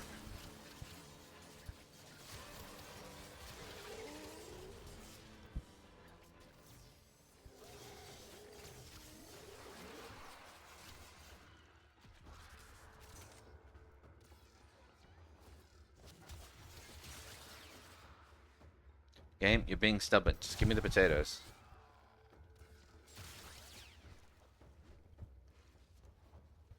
Just hand over the spuds and nobody gets hurt.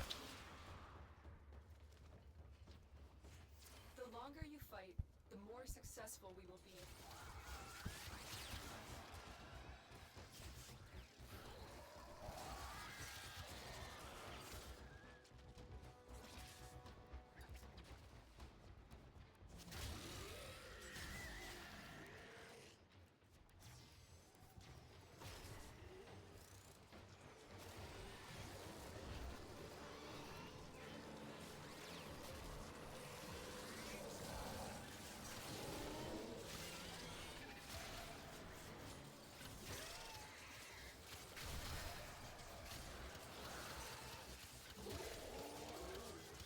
Me, your potatoes, you infested fools.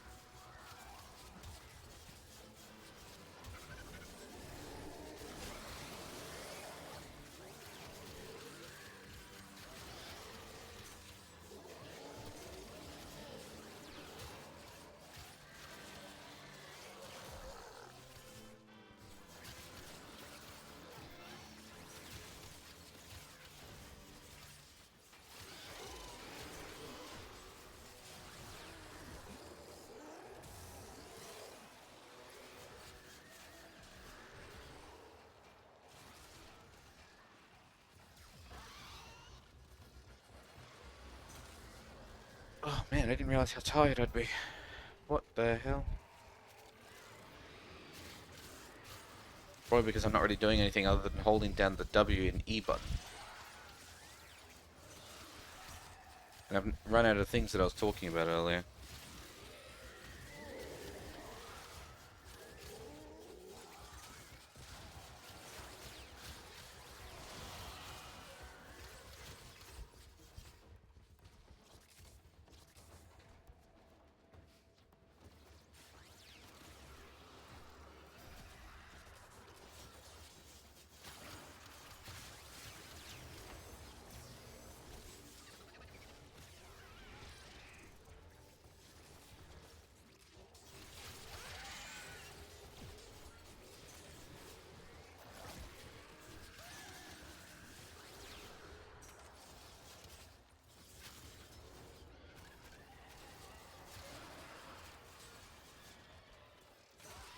Well, at least I'm getting a lot of other resources. I mean, everybody needs more credits.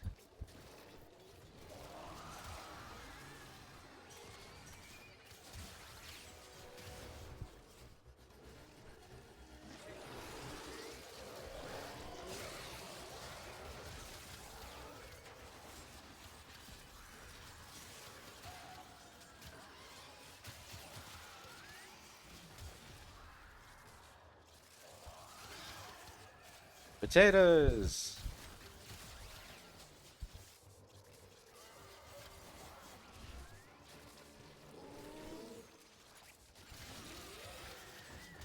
I think I need 5 more or something.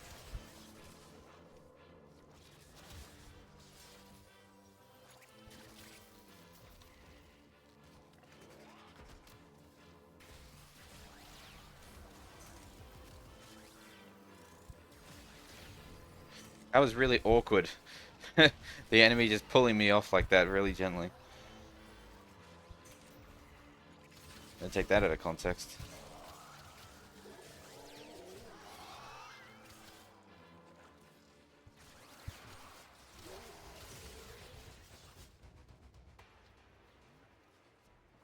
I mean, I'm fully prepared to now start heading towards extraction, to be honest.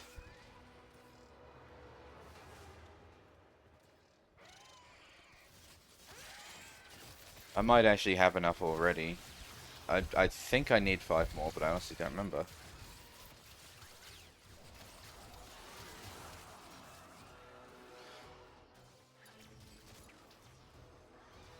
just gonna do a run and see if I can find any nodes.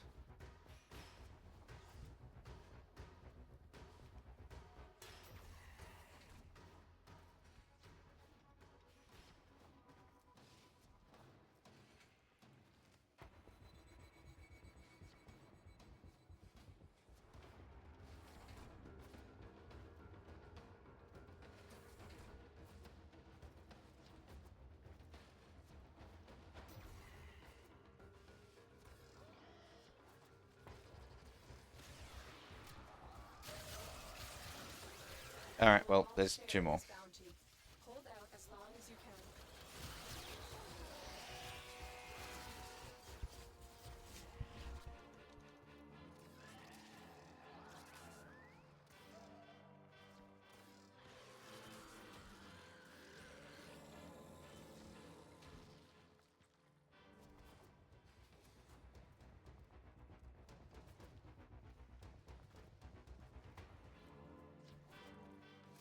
Okay, well, we're at 60%. I'm actually going to cease looking for nodes and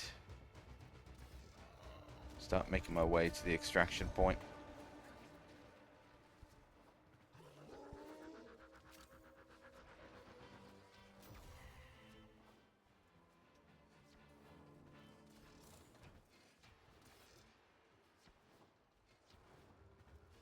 Making my way downtown. Nearly there. Well, hey, that's a lot of enemies.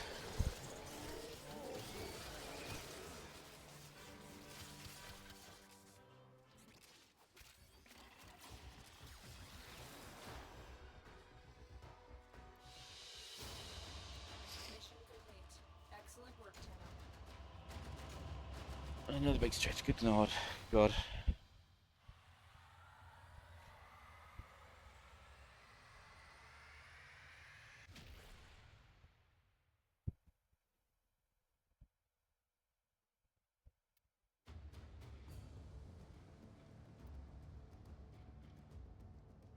Alright. I don't know how many more I need, so let's start just adding weapons into the queue. We'll go from there. So, I want a Galatine Prime. Oh wait, that says 51. Okay, well, yep, we've got enough. Cast. Event car. And that's it. See, look, now I have only 7 remaining, but I don't have any more primes that are waiting to be built. Wouldn't mind getting the Techo Prime, actually.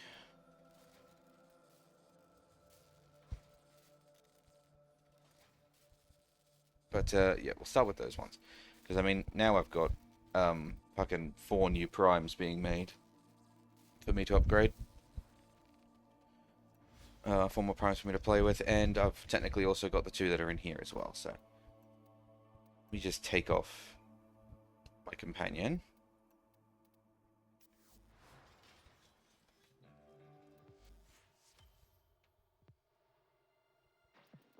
Nora sleeps Oh no, well, that and actually her counted. dreamers are out, Yeah, so now we just... working to lift Oh, I didn't do the emote. Emote, Kaith, kill enemies.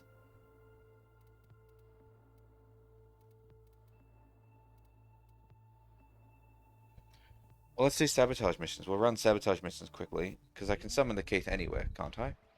Pretty sure I can.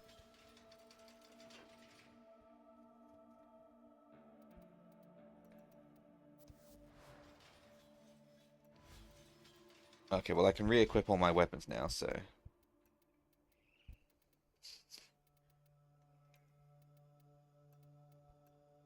Except I won't, because I want to level stuff, so...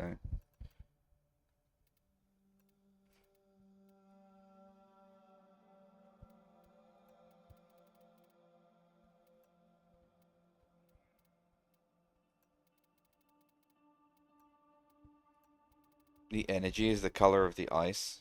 The glass. Interesting decision, but oh well.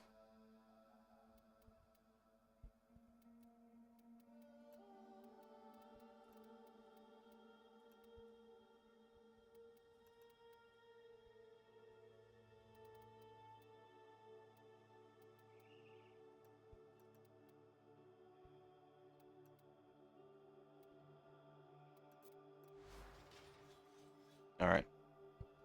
100% radial slam attack damage when wielded by Gar. Yep.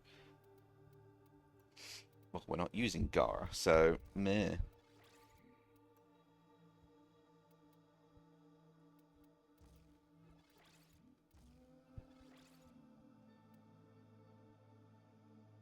There's a higher status chance, so this is a status build.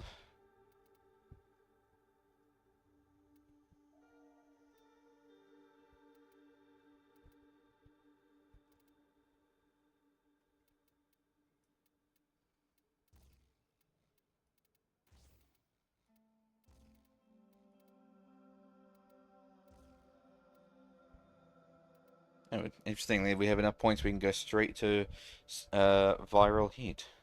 Just like that.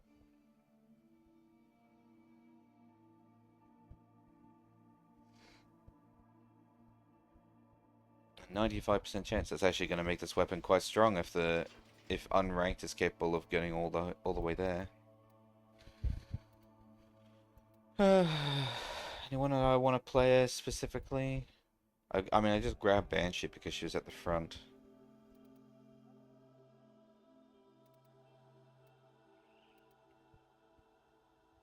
I love that my original vault is still here.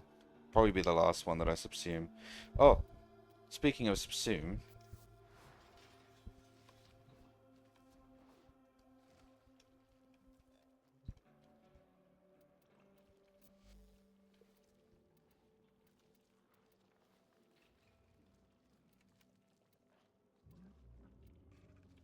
Or medium.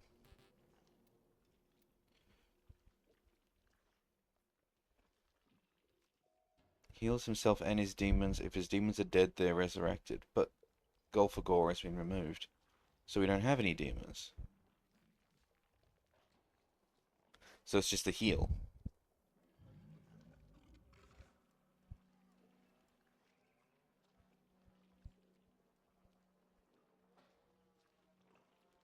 Hold on. So Uriel heals himself and his demons. If his demons are dead, they're resurrected.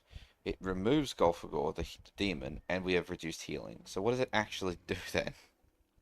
Is it just a heal?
Oh, is it restoring health and shield?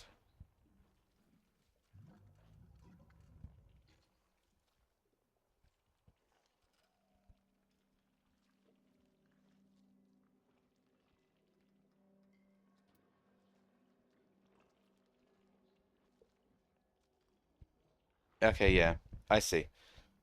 So it has reduced healing, but it restores health and shield.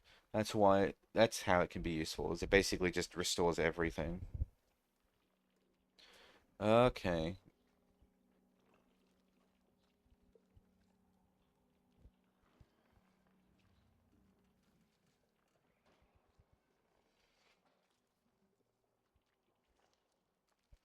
TLDR, a medium uses just health to heal you. That value will be converted to shields if the health is full, over shields if both are full. Okay, so basically just fill that up to maximum. That's not a bad idea. If you have a character that's all about health, not a bad subsume, I guess.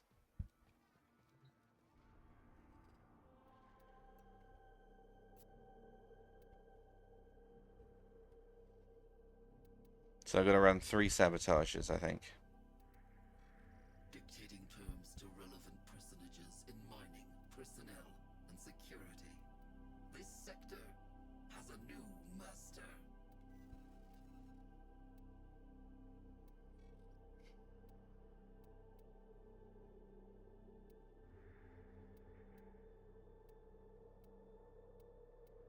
When did sabotage missions get added? Oh, there's a crossfire sabotage.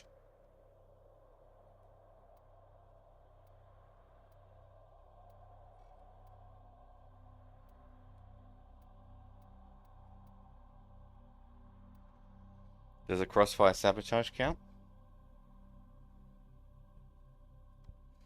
I would assume it does.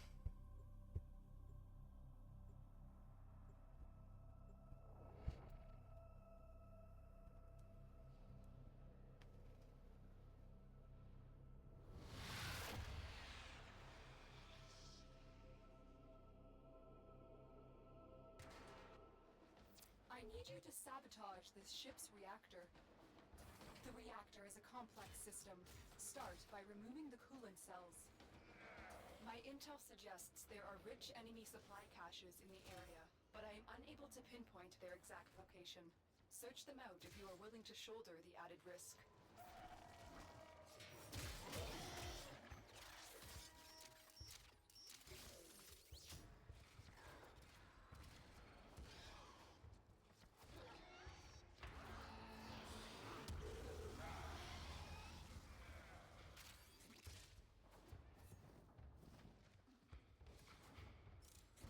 I didn't get stuck on any terrain, don't know what you're talking about.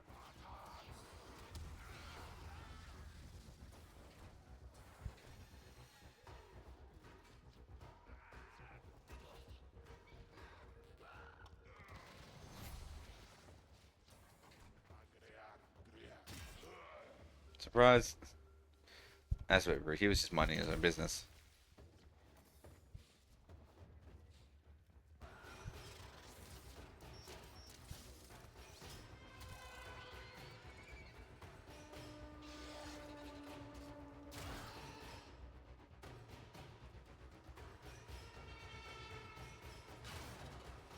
I mean, I guess I don't really care, but...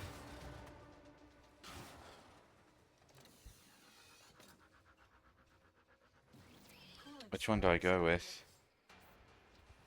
I think overheating, to be honest. Because I'm not really looking for those grenade caches. I'm just trying to get through the mission. I could do a big area pulse too.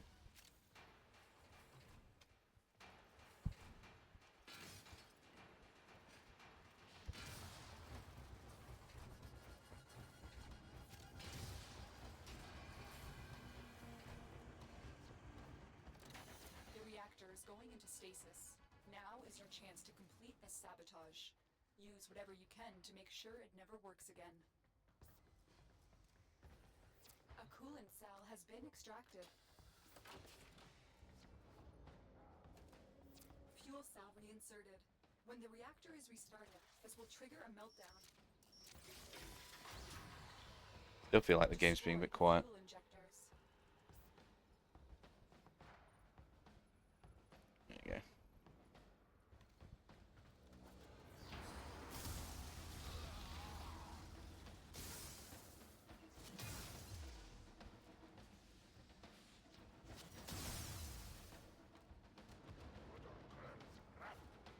A blast door has blocked your evacuation route.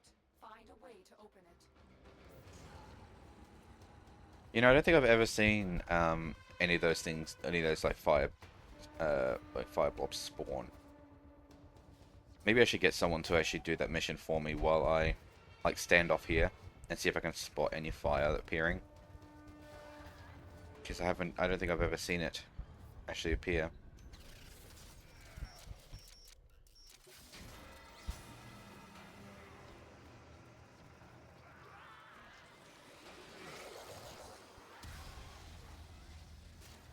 Yeah, everyone be quiet. I'm busy blowing up the ship.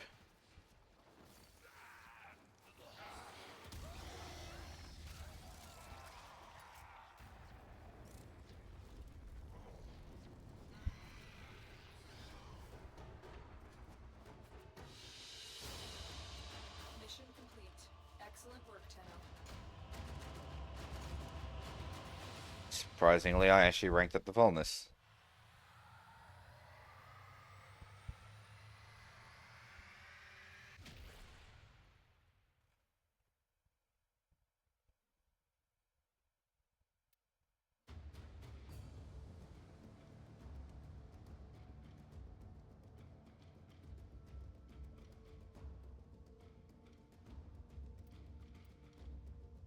I mean, I guess I do need to repeat it, but I'm actually going to change frames. I'm going to change to Volt. Jeez, fucking stanced up. Alright, let's try that again. Which one was it? It was... yeah, Terminus. And you know what? I'll do the Nightmare one. Fuck it. It's only 18 to 20.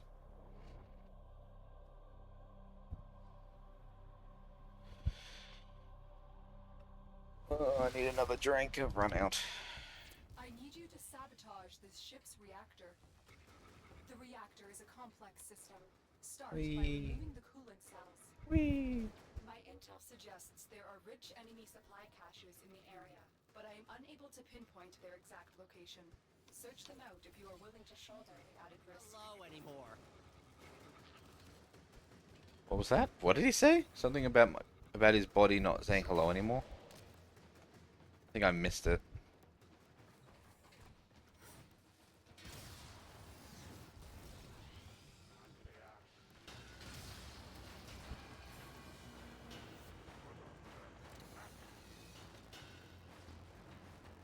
A coolant cell has been extracted. What do you mean rank up? I haven't killed anyone. Oh look, it's another one of these. Does this mean I can get through the whole thing without actually fighting anything? Hang on. We have a new mini objective, guys. The reactor is going into stasis. Now is your chance to No complete the casualties. sabotage. Use whatever you can to make sure it never works again. Tennis, anyone? Coolant cell extracted.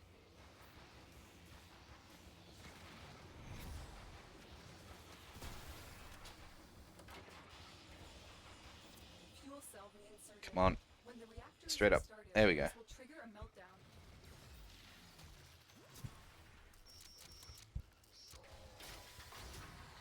Oh, I gotta destroy the... Injectors. Come on. Alright. Cool. Let's get out of here. Still have not killed a single person or damaged anyone. Way to open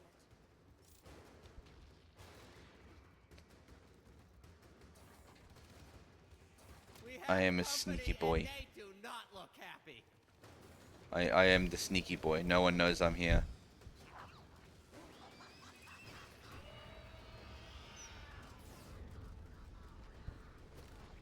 What was that? Come on! I was gonna do a sneaky game. Now the new local want my autograph. Fine.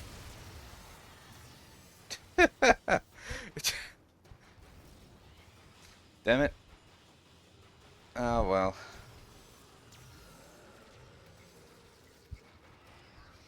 Yeah, yeah. Shoot, shoot, bang, bang, die, die. This way. There we go.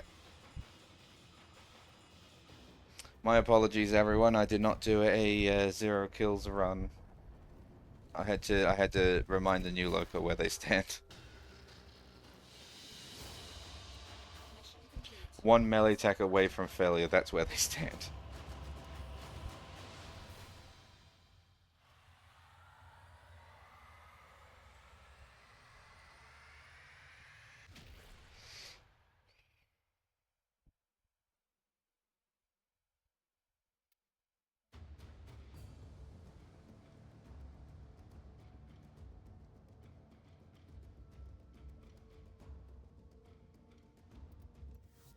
Okay, one more.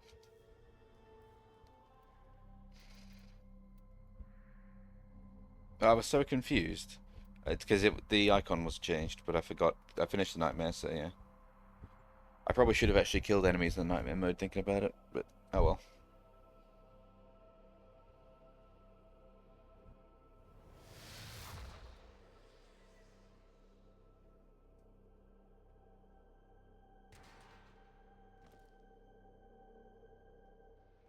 I need you to sabotage this ship's reactor. The reactor is a complex system. Start by removing the coolant. Suppose I could do do a no-kill run now. Suggests there are rich enemy supply caches in the area, but I am unable to pinpoint their exact location.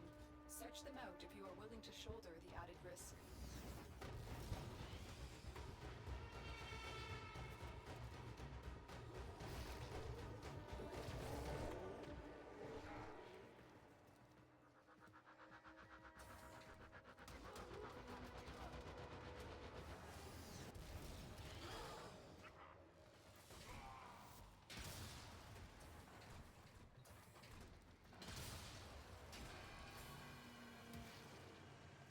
We have company and they do not look happy. A coolant cell has been extracted. Apparently I've not taken any damage yet either. That doesn't seem right. There we go.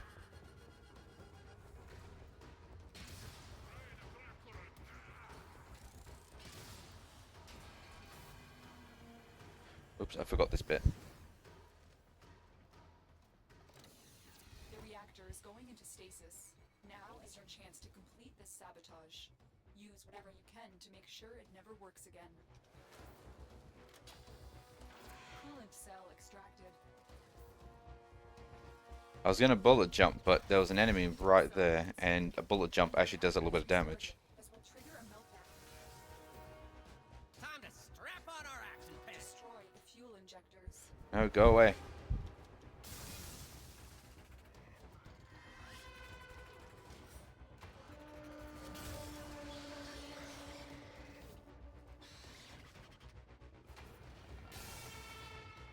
Haha. A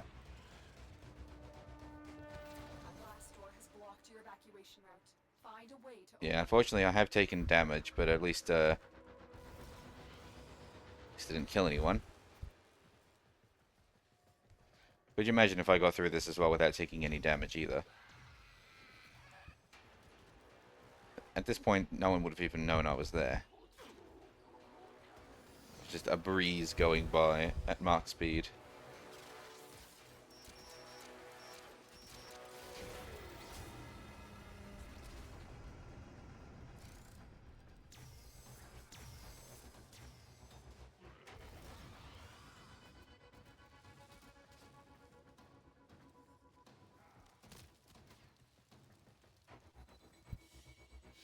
Ta-da! another job well executed. I guess I should remember the fact that I do actually have a challenge to kill enemies. And I just set myself an unintentional challenge of not killing any enemies.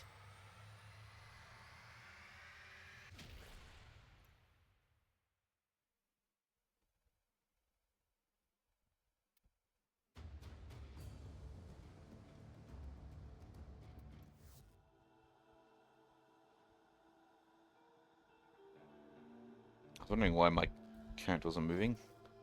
It's because I pressed the wrong button.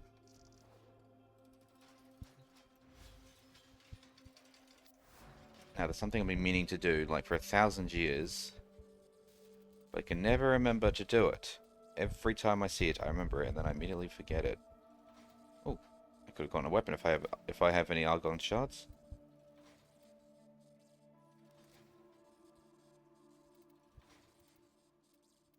What was it called? It's called a cipher. Yeah, because I only have 2, and it bothers me that I didn't have a nice round 3.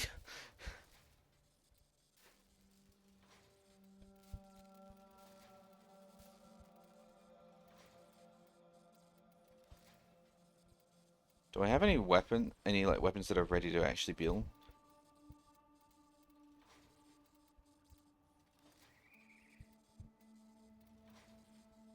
Ones that I don't already have, I should specify.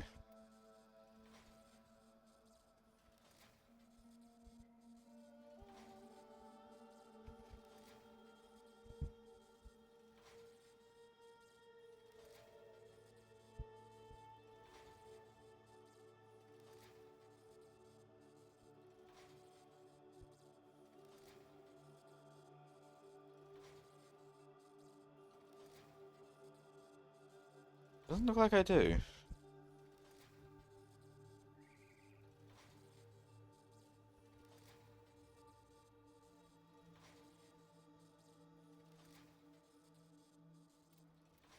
Oh, I can make them. Oh, that's right. And I was waiting until I finished finished leveling the Ankyros and dual cleavers before I did them. Did I finish it? Ankyros, dual cleavers. Ankyros, dual cleavers.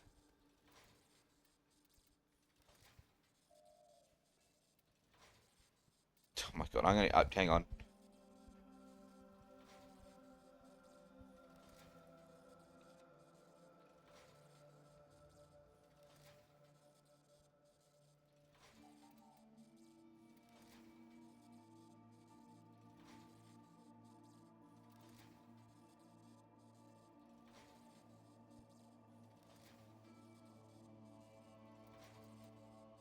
I'm pretty sure I finished all of them, but you know, doesn't hurt to double check.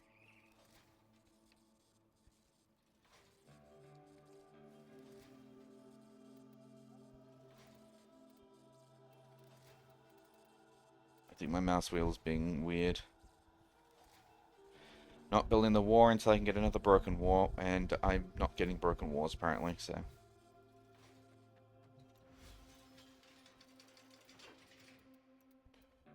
Well, actually, I guess I could make a judgment call, because, yeah, the only thing that's 0 is the Destreza, and I think down here at the very bottom, yeah, I have a second copy of the Ninkana that I'm just not doing. Yeah, and everything here is maxed out too, except for, is there anything at the bottom? Nope. And primary weapons, Everything's maxed out. Is there anything at the bottom?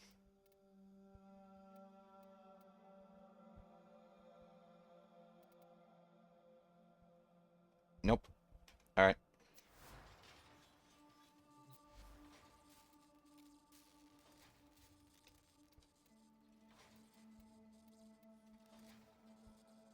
Ooh, that's actually nearly finished. I'm just missing some void plume pinions. Alright, so I can make these. Oh, actually, you know, it confirmed them with the weapons, so I guess I would have known, wouldn't I? Because I could have checked that way. Lateron. The kunai. That's how I'm looking for it, is I'm just picking at its crafting recipe. And the Zoran.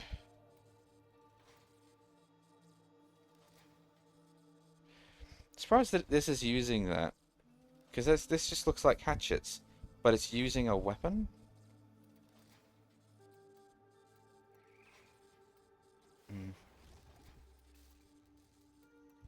Anyway, so I've got a fair few things going.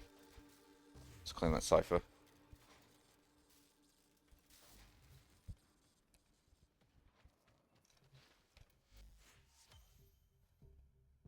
What on earth is that?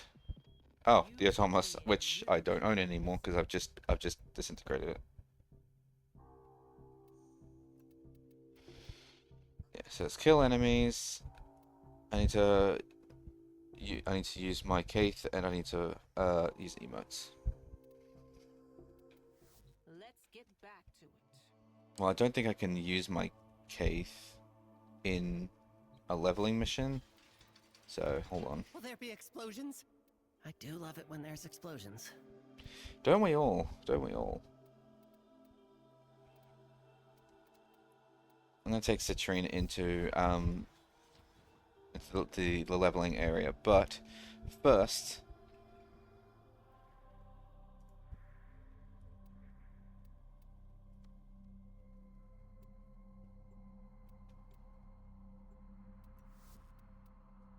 First thing I'm going to do is click on the wrong button.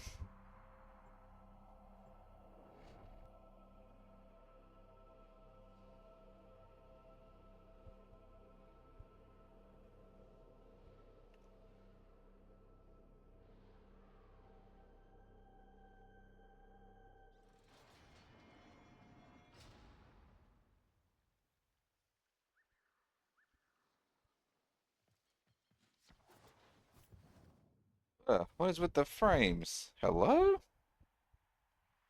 Where are my frames? Did we just decide we weren't loading the whole of the area first? Anyway.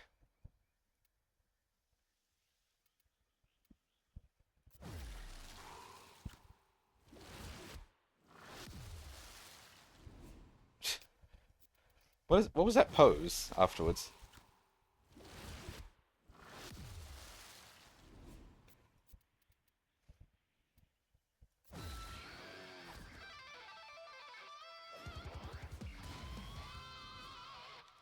I'd like to point out I don't even have fucking Flare. I don't even own this character. So I have all the other ones.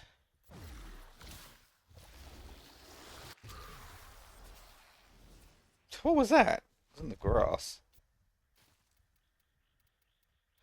Oh, wait, do I not even have the ability to summon my Kaith out here? Oh, I don't. I never got it. Hold on, hold on. I gotta go to Deviri. I never got the upgrade that lets me summon my horse in the wilderness.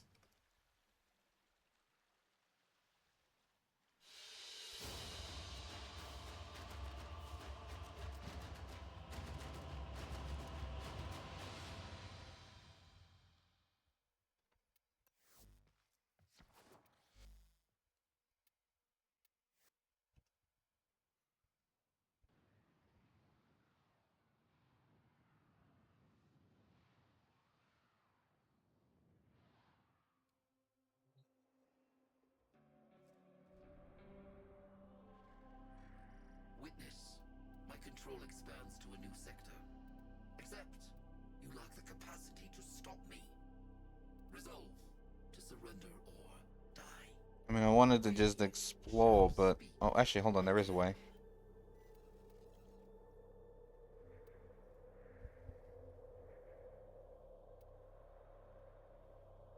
Yeah, so I gotta go to the dormer zone.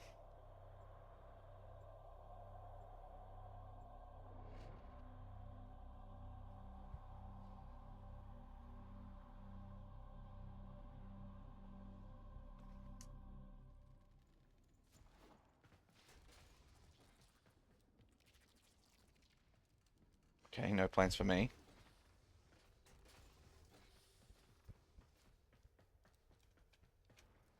What's in here? Also, I like how I actually have a decoration here. I have the hand and I have this poster. Even though I don't even use the dormer zone, there is actually decoration in there. Curious. Look at us, chatting like old friends.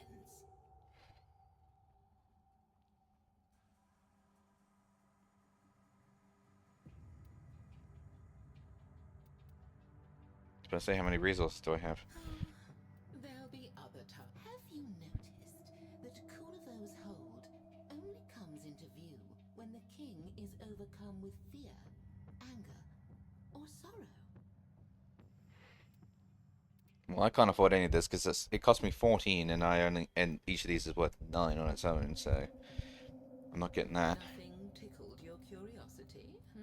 It's this.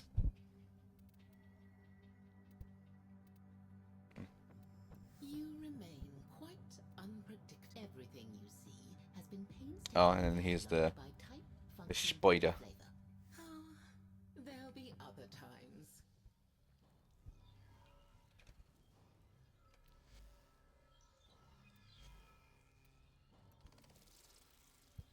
Oh, codex stuff.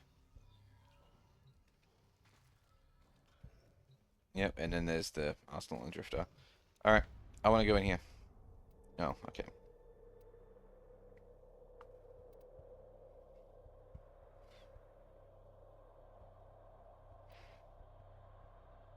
Who's in the circuit right now? Nah. Tell you what, we'll do an Weaver because I know that you can at least summon the horse in Weaver. Oh fuck, I didn't change what character I was playing, huh?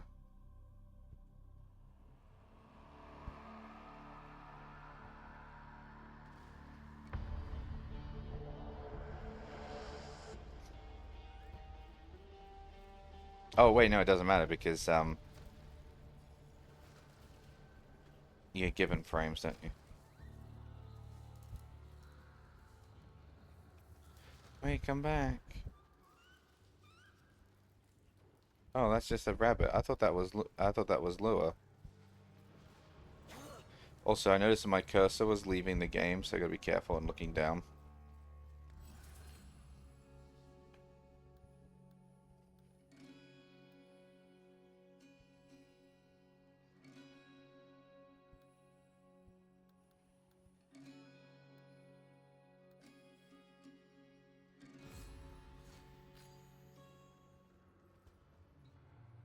Trinity Prime, Siren Prime, Vauban Prime, Ureli Prime, or Gara Prime. I guess I'll go Vauban Prime because I know that he can hold his own easily. But this is what I wanted to visit.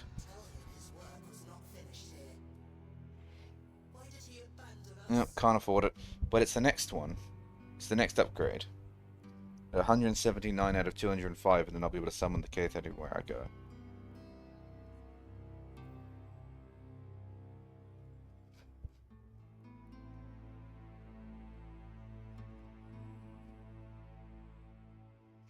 Yeah.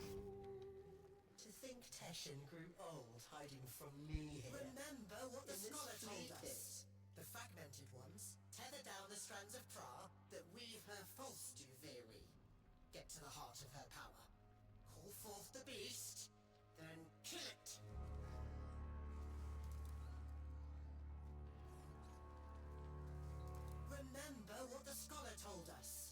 Okay. Ones, tether down the strands of Pra that weave her false to Veery. Get to the heart of her power.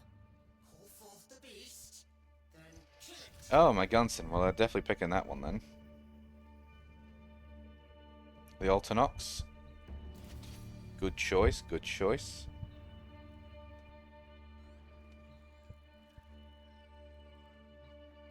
Sidearm choices? Pretty shit. Pretty shit. I guess I'll use the Epitaph.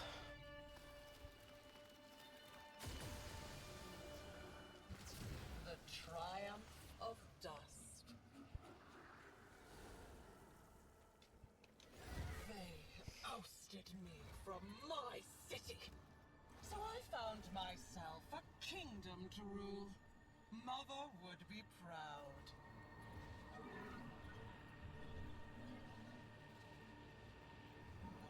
And I just fly around until I get the challenge done.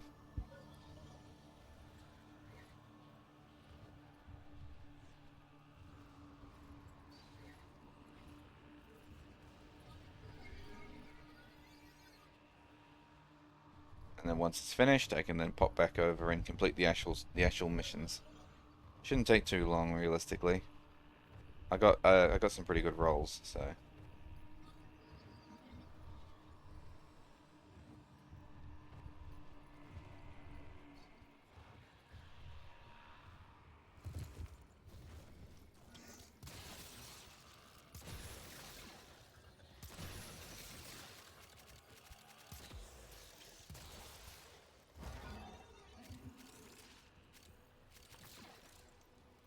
Do we actually know why?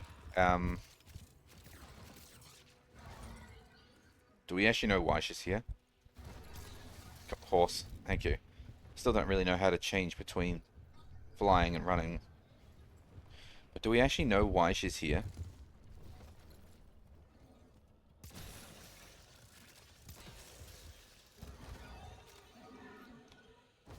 Horse, thank you.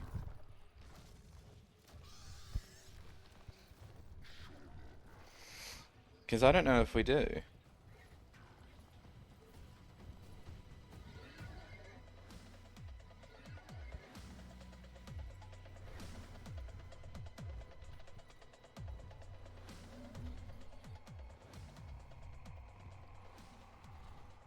The wise peregrines were the scholar's friends.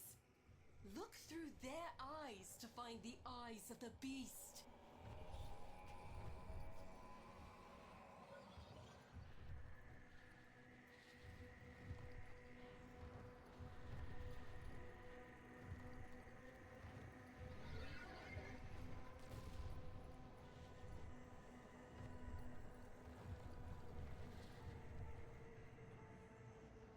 What the? There's actually loot up here.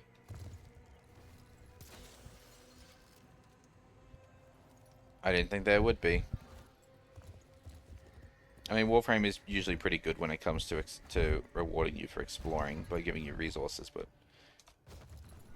also, what was that game? Did you see that?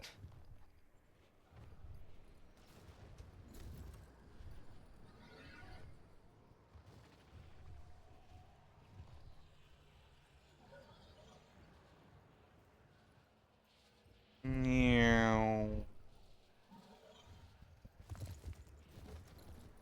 Good horse.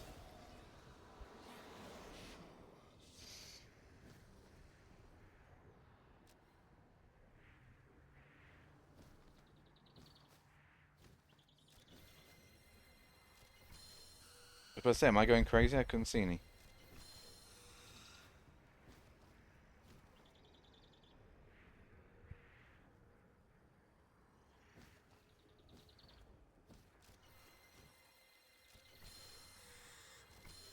I didn't even see that one that was all the way over there.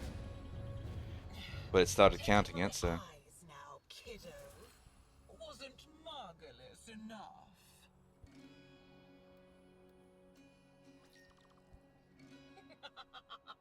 Don't tell me you're siding with the brat. It's about time to grow up, don't you think? have to burn her influence out at the very roots. If that means sending you into the undercroft, then so be it.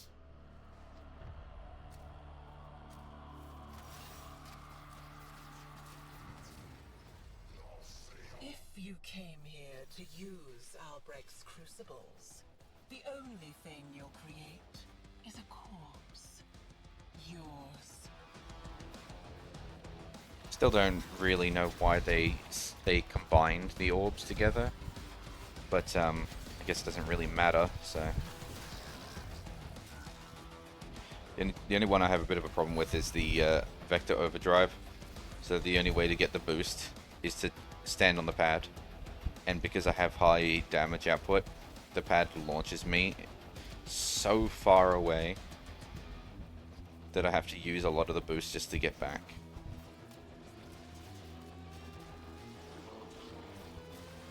Oh, look, that time was actually an accident.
Damn it, I missed.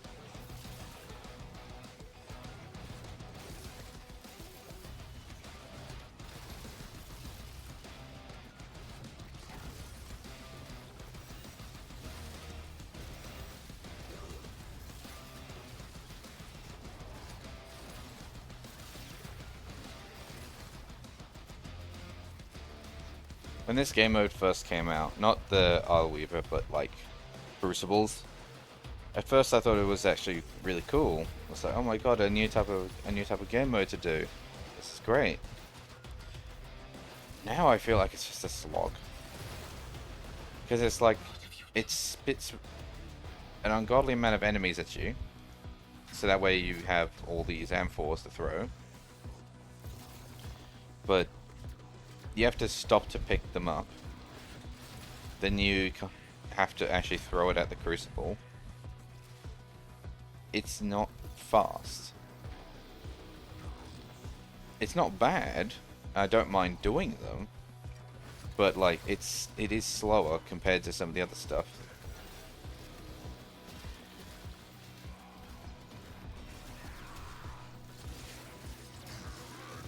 I didn't mean to do that, but that's okay because I need to do finishes.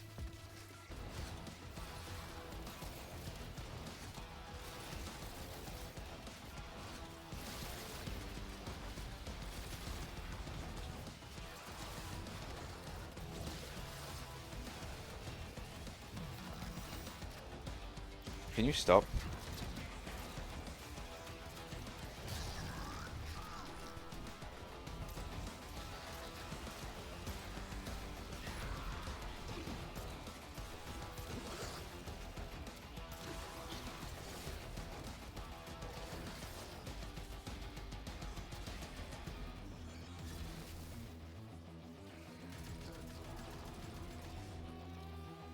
Pew pew pew pew pew.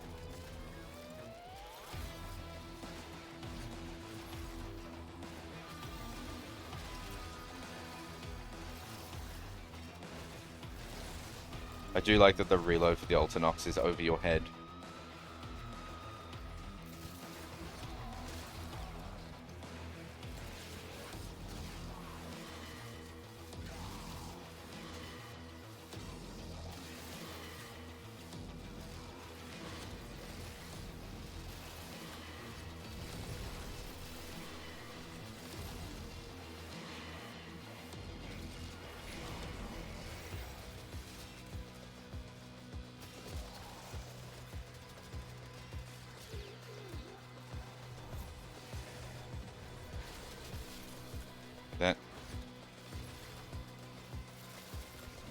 That's not the right one.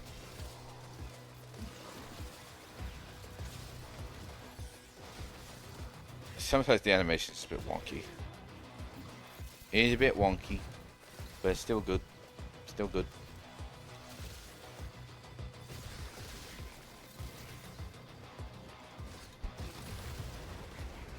You've made a mess of those elements. A shameful mess.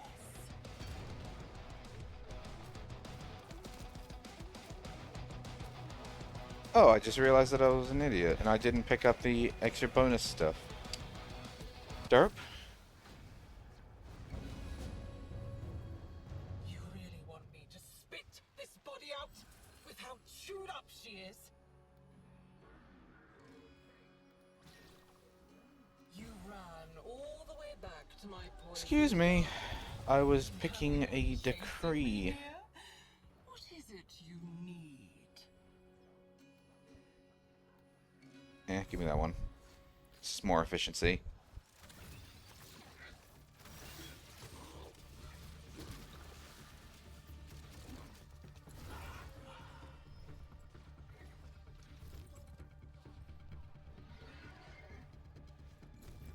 You're the one with the weapons and the war suits, not me.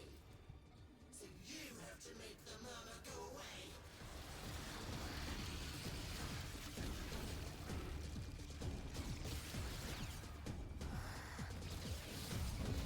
Wonky.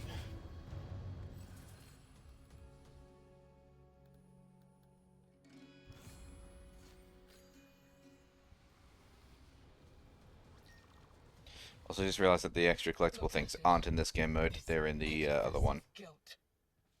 I said, "Oh, I mean, I didn't pick up the collectible stuff," but I realized it's not in this one. We have to delve deep beyond the madness.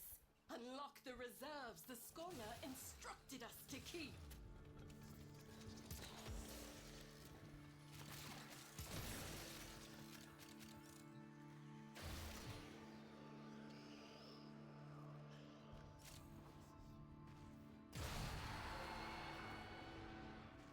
It'd been a while, I'd forgotten that I needed to shoot these.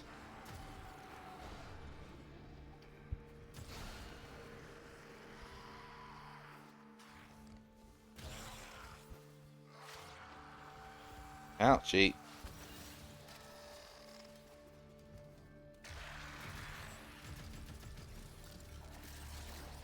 Tasty resources.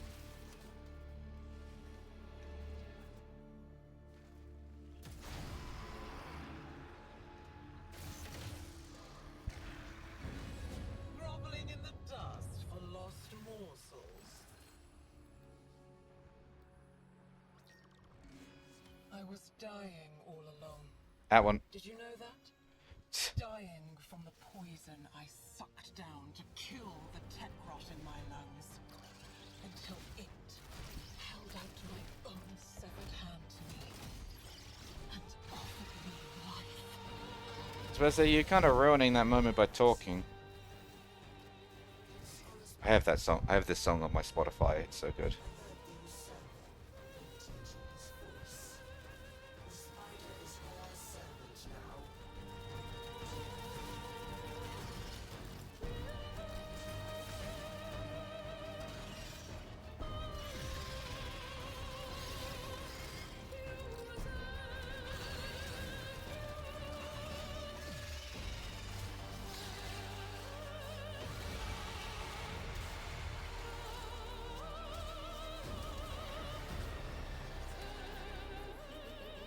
Where are you?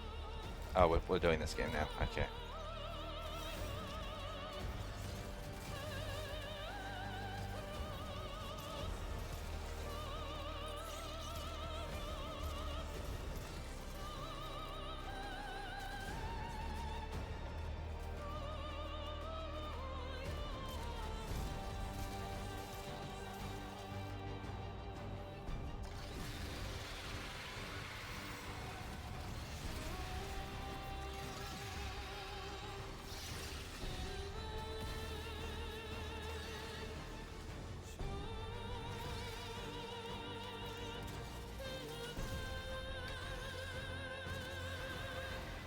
Little Thrax remembers Araxia, doesn't he? The guardian of Scholar's Landing. That's why he's trembling, isn't it?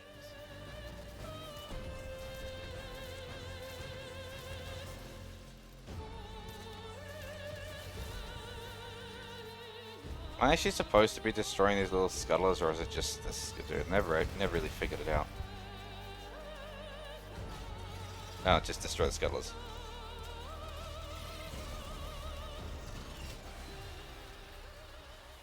You're dead. Didn't actually get to look at the. That. Not very nice. Wait. Kiddo. Oh, because the honorias were added afterwards. Honorias? I don't know. If I say it wrong, it sounds like I'm saying gonorrhea, so...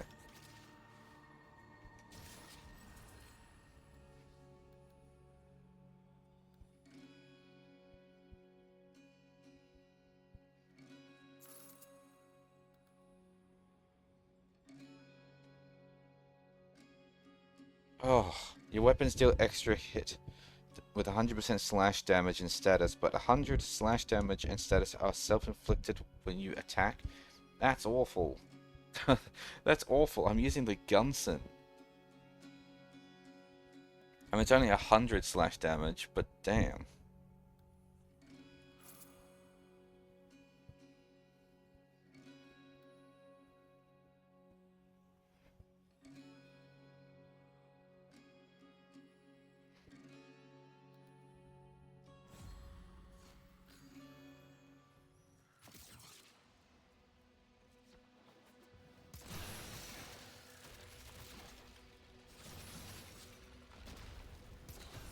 Yay for free loot, especially with the double.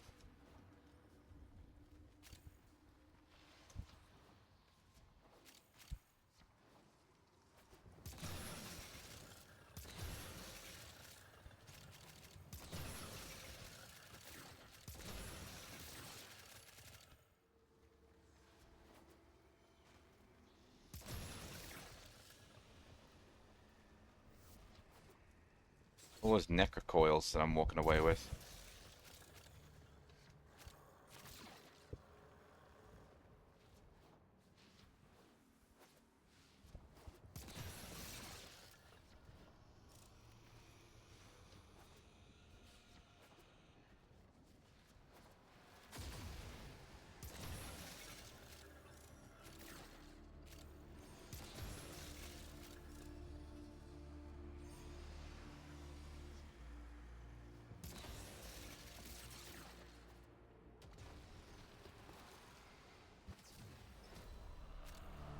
Alright.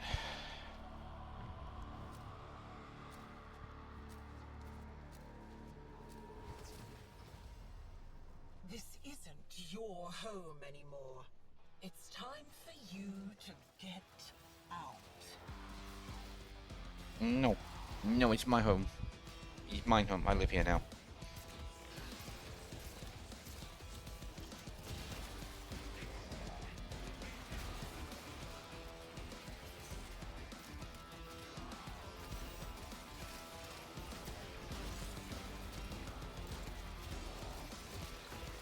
No, I didn't.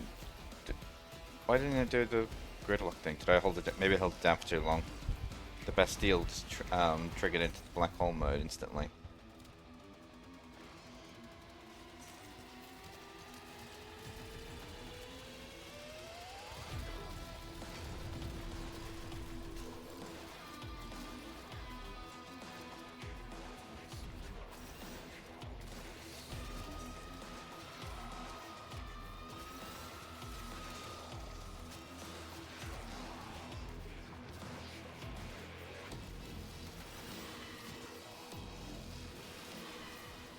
I say, did that actually stick? But it did.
Might have to use one of these.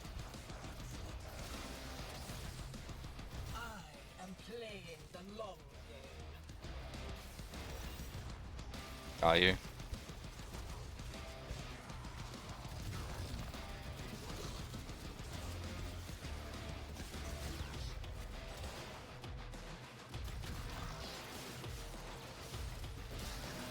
Squish.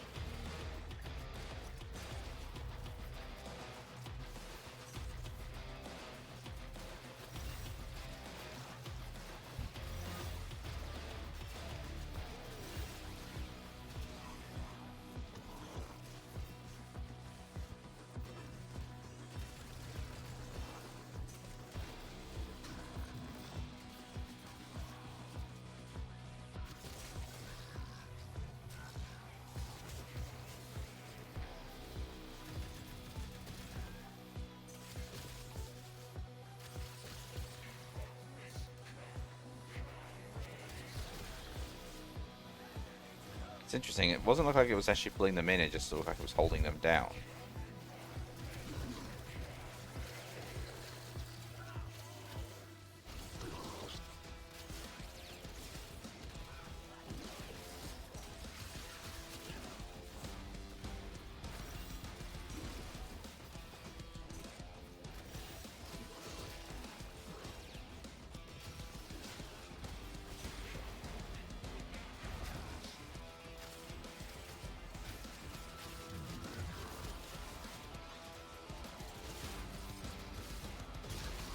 Play.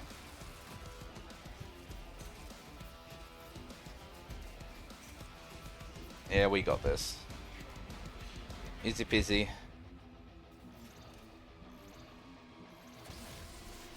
The paradox can't help you forever.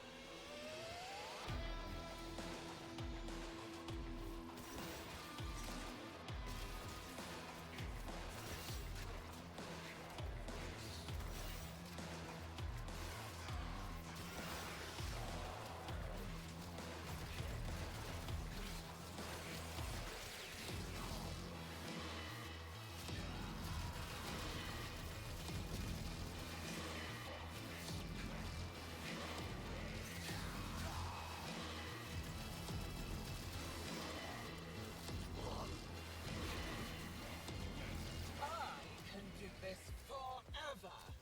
I doubt the same is true for you. And we'll see about that.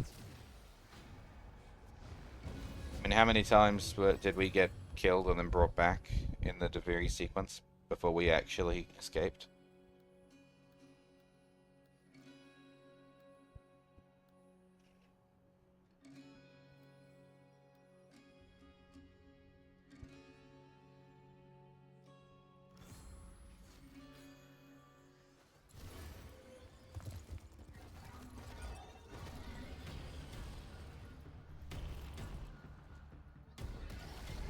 Summon the beast. She is vulnerable. Get to the heart of the corruption. Why does this even open? This doesn't go anywhere.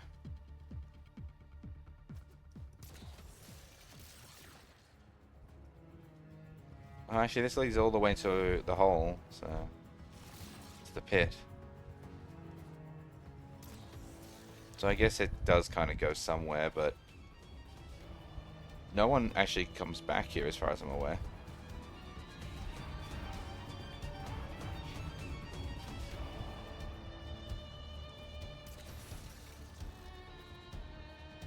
Like, it's a little bit of a waste that there's nothing here, really. A little bit of loot, but for the most part, nothing.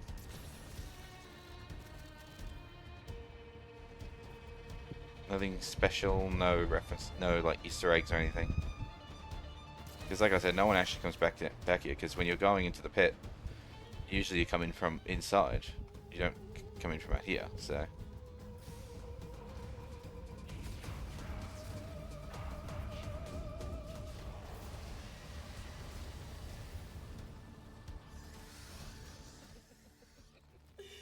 Too late, kiddo. This is how the story goes now.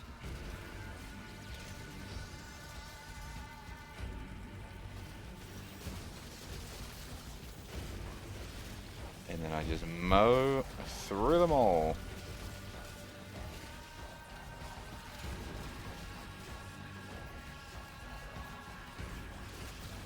This is another song I have on my Spotify.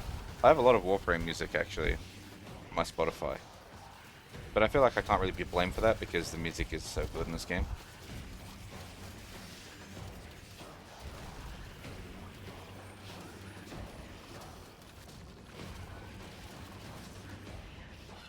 Will I reassemble your pieces? Ow. Oh, wait, no, that wasn't an ow. That was me tabbing out accidentally.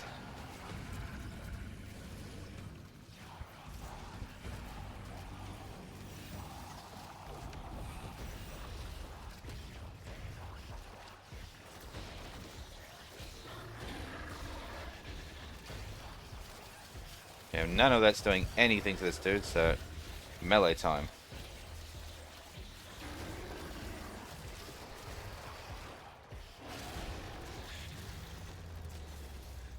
I forget how strong this Epitar is. I forgot it to the point where I was like, oh, the Epitar. But, yeah, no, the Epitar is actually quite strong.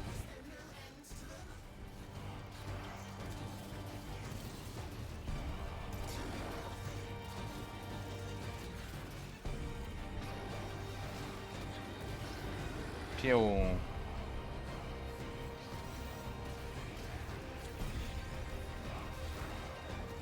Into the boost.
What do you mean this curved weapon? That's my art gun. Wait, no it's not. This is a art gun. It's not my art gun. Because mine's white.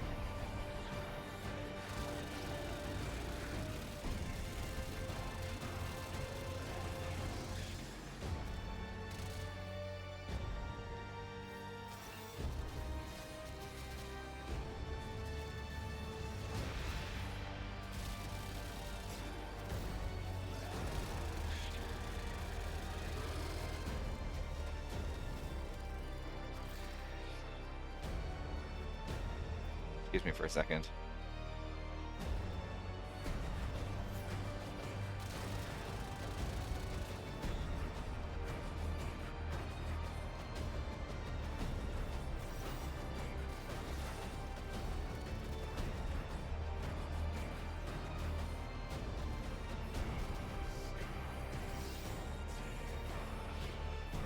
lot of enemies over there.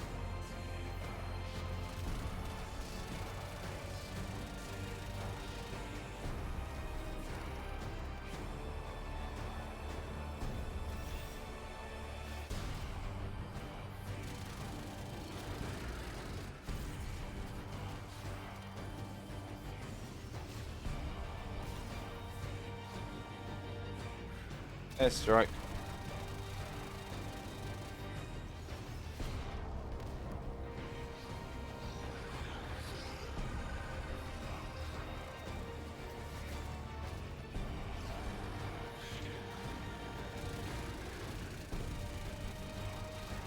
This character does not disintegrate this enemy.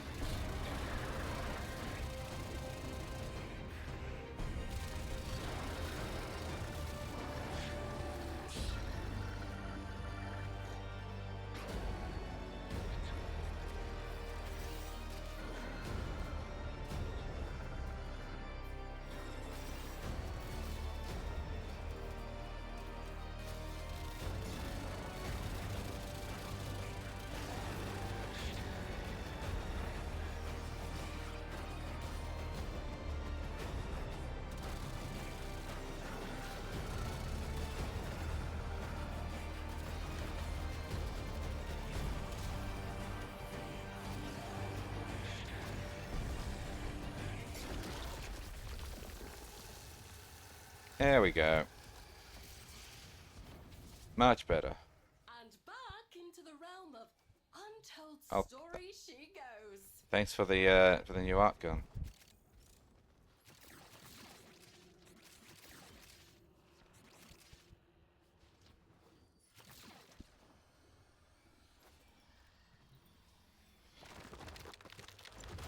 Okay.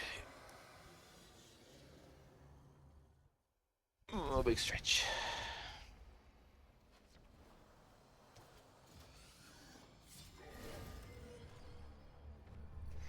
I mean, I came here to fly, so I don't think, and I already did that bit. I don't think there's anything left for me to do. So, let's get out of here. What's that?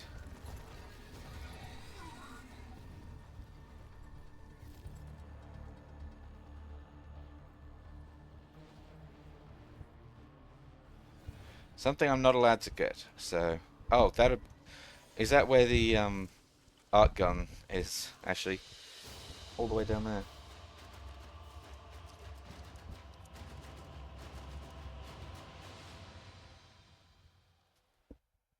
Well, I got a nice amount of obols. Always need those obols.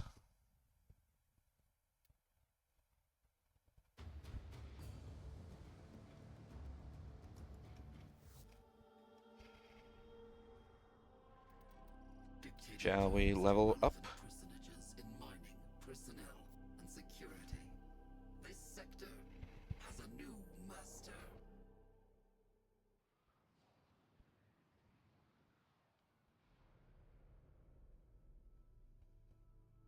Kill everything you encounter. Do not relent. The integrity of this experiment relies on your efficiency.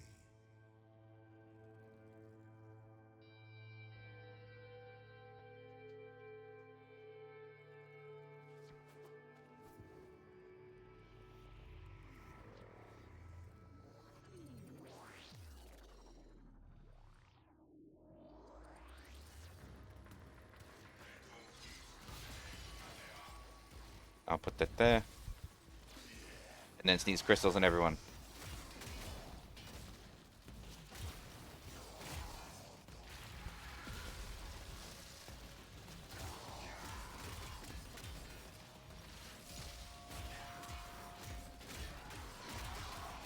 I also just realized I don't think I actually set this to public, so I might quickly let this end, and then I'll go out and do it again.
Uh-oh.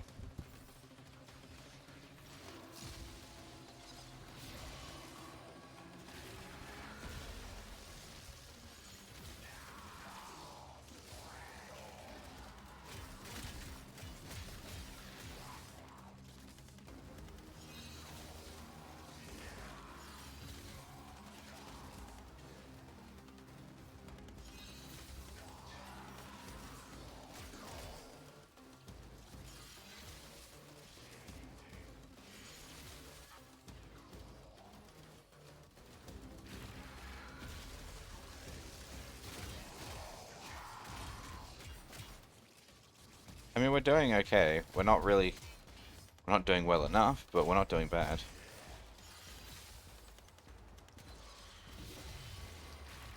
Enter the conduit now.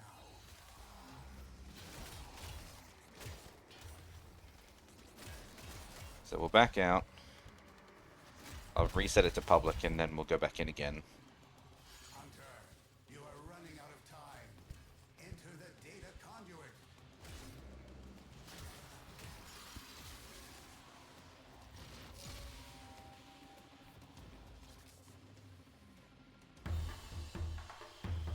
Hunter, the sanctuary will go on without you.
Oh dear, dear. Okay, so turn that public. Try that again.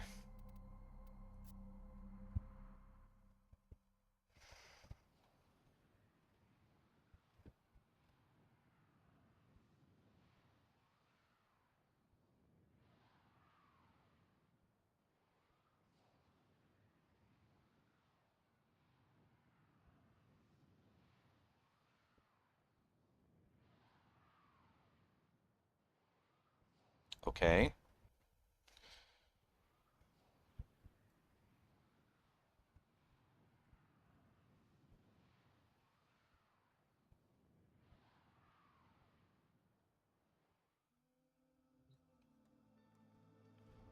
Try that again.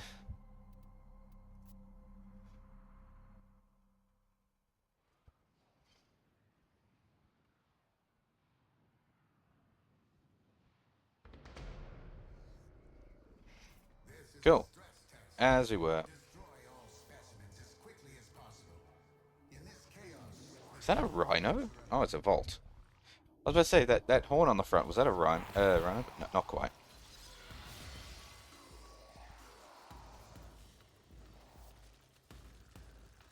Oh god, my frames, what the hell?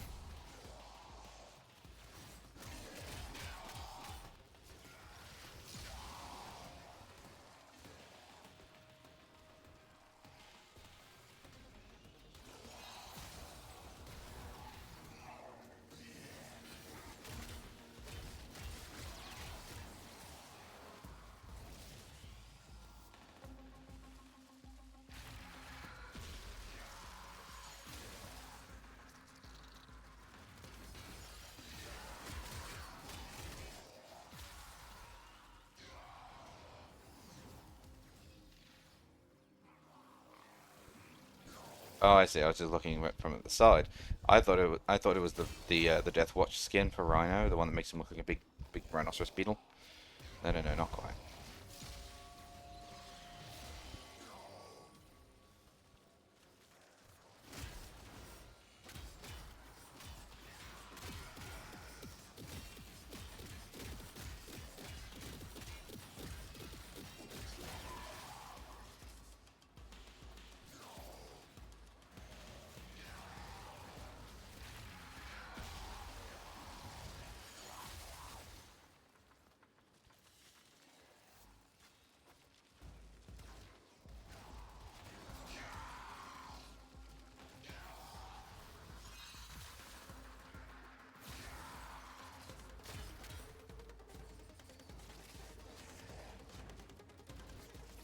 Larry the Bum.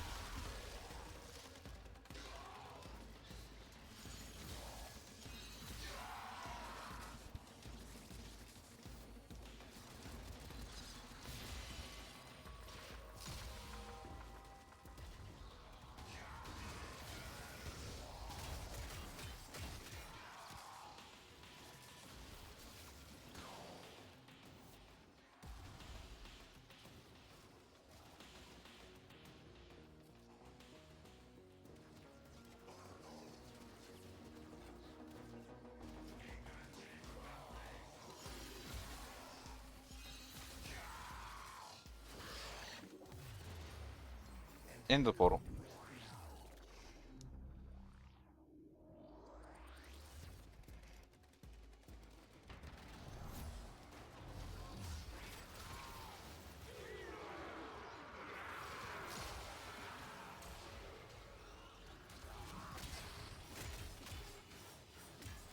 I'm getting a bit hungry. I didn't realise what the time was.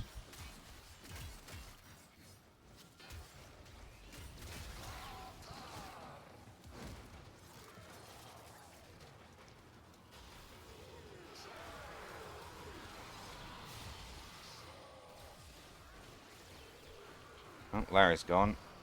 Last in, first out.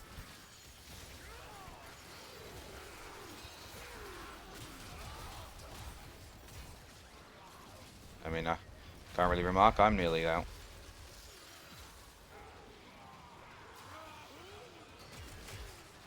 I'm 28 out of 30, so I mean.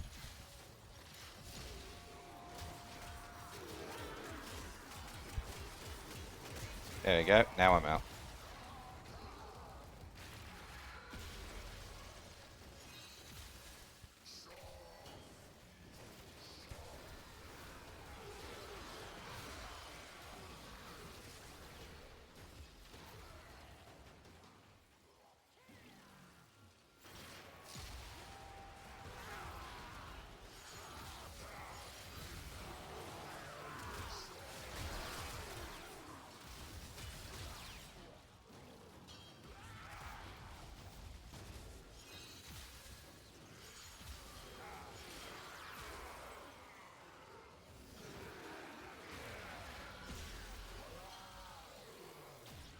Two Volts and a Garuda.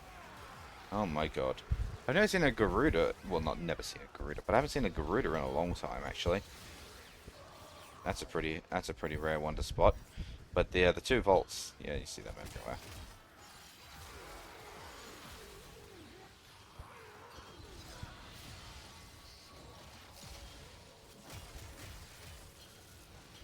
Mind you, you don't see too many Citrines around either, so.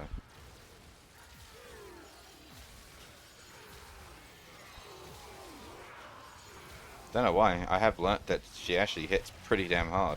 Obviously, I'm not killing anything right now, but like, yeah. Alright, well, I finished the Volnus, so I'll jump out and I'll go grab the Distresser.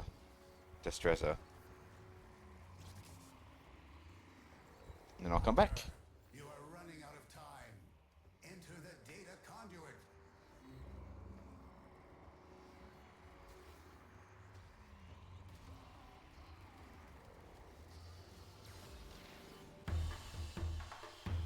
Hunter, the sanctuary will go on without you.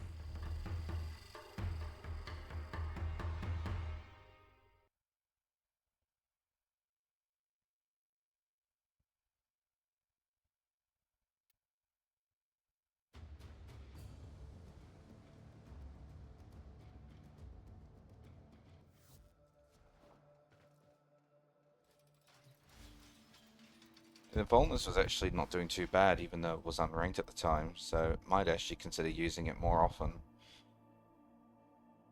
I'll put a thing on it, an Orokin Catalyst. Not right now. I'll give it some thought, because remember, I'm making a whole bunch of primes, so I don't have the cells to make more of these Orokin Catalysts at will. Actually, no, that's a lie. How many of these catalysts do I have now? Because remember, I got like 50 of them when I thought I only needed 40 or something like that. Or Oopsies, I actually pressed the Windows button right as I did that.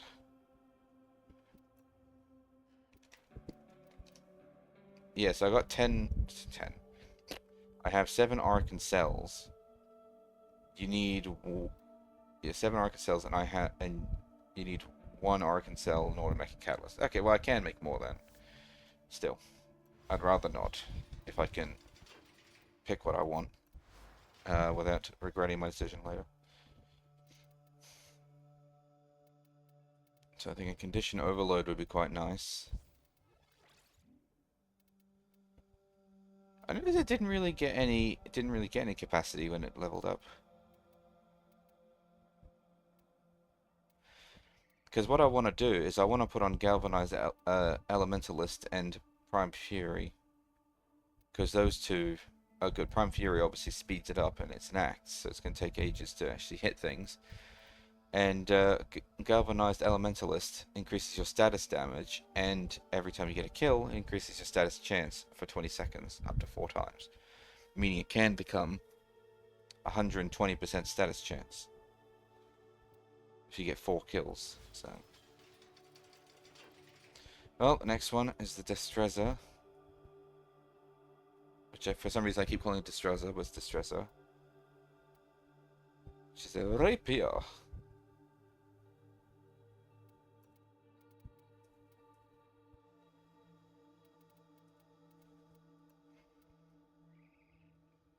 Well, I have a skin for it, but honestly this looks infinitely better.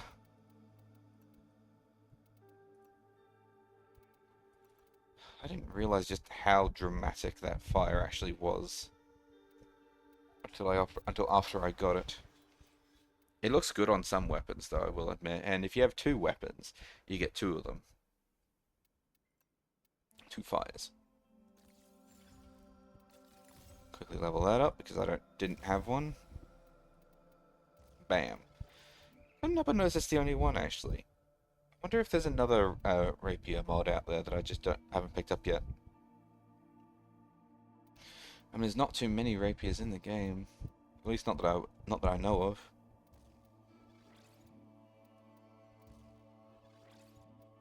Is it really that slow? 0.9?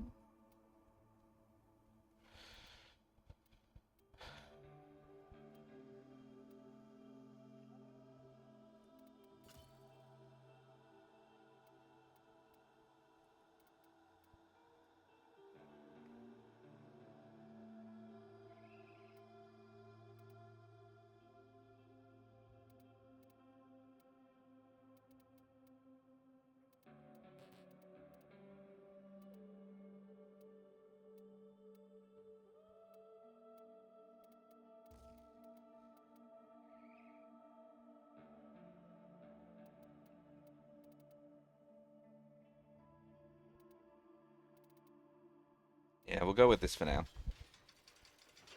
Okay, here we go.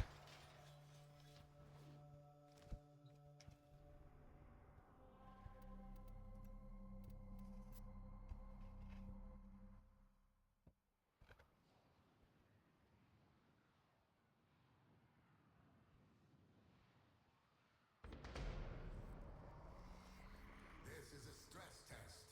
Destroy all specimens as Oh my quickly as god. possible. In this chaos, the true nature of our creatures will be revealed. I'm just imagining like anyone who like is like a conductor in like for a performance, and you see them like waving their stick around, and then the music speeds up, and then you just see them just do this. Maybe I misjudged the speed. Oh my god, listen to that noise.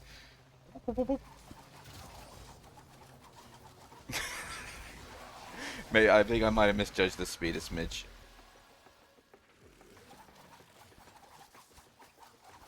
I don't regret it though, this is hilarious.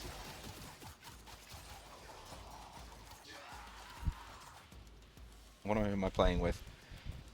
A Vault, a Guy, and a Rhino. I ain't getting any kills.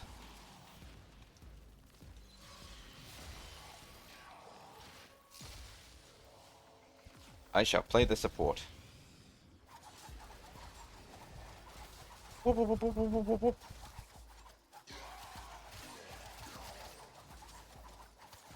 This is ridiculous. I love it.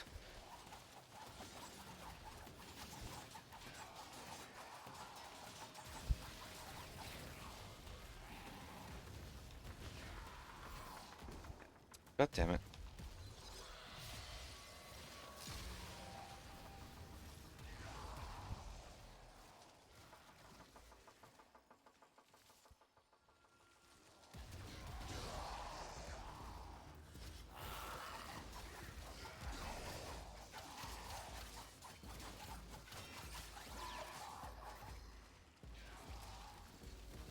Oh man, for shits and giggles, I kind of want to boost the speed of this distresser even further.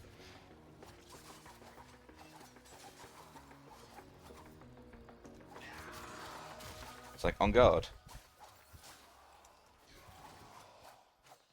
See, it's pretty slow when you're doing it in the air, but when you're on the ground... Could you imagine if a vault was boosting me at the same time? That'd be ridiculous.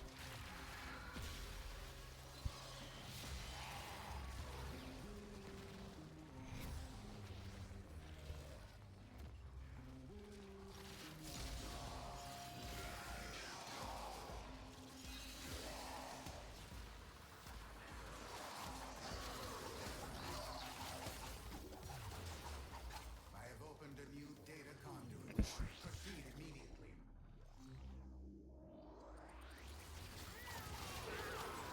Damn it. My cursor left the game again.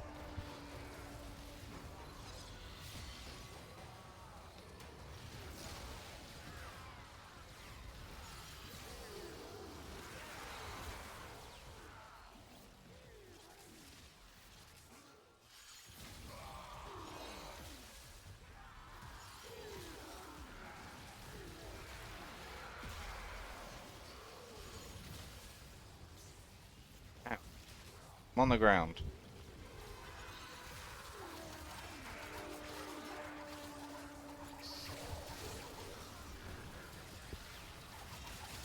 I like how it just becomes a mash of numbers when I start meleeing a group of enemies like that. Because there are so many. Because it's so quick.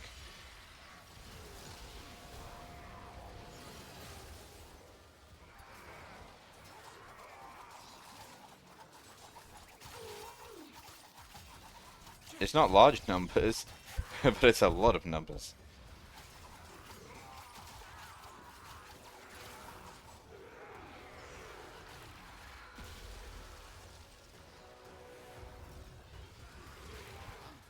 Your reliance on that ability is skewing my data. Oh, get fucked. I used it like twice. Your reliance on that ability is a bad thing. I've disabled it. I used it twice. Could you imagine if he did that on a healer for using healing abilities? He probably does, actually, thinking about it. Because it probably doesn't discriminate what type of abilities you use, just that if you use the same ability too many times.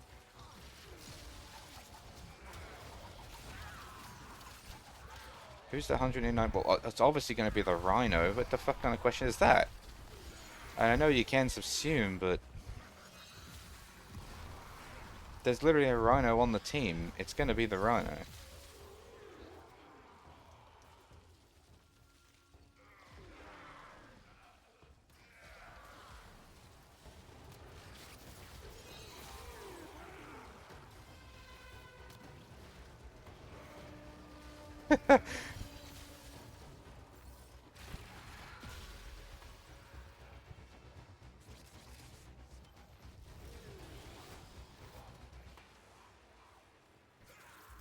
Oh! A new data conduit is open. Our experiment moves to a new zone. Do not weep for these creatures. They are immortal. They can and have faced 1 billion deaths. You, however, do not enjoy the protections of synthesis. For you, failure has real-life consequences.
conduit. My loadout must look rather weird. Citrine with a rapier.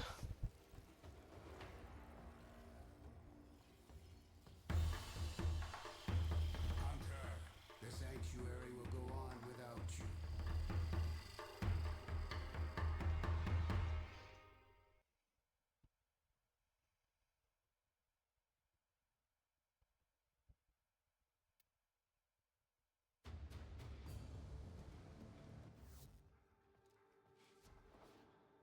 Alright, let's go stick on a few extra mods onto this one then.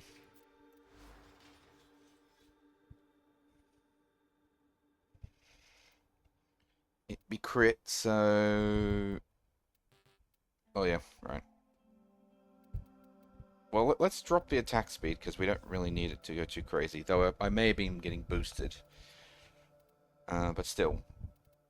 I want to put on Blood Rush, because that's critical chance with combo multiplier. And I don't really have anything right now that's giving me increased combo, but... high crit chance is good crit chance.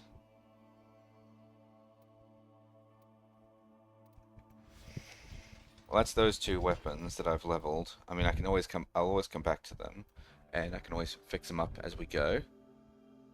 But, yes, that's that done. What is my Avatar loadout?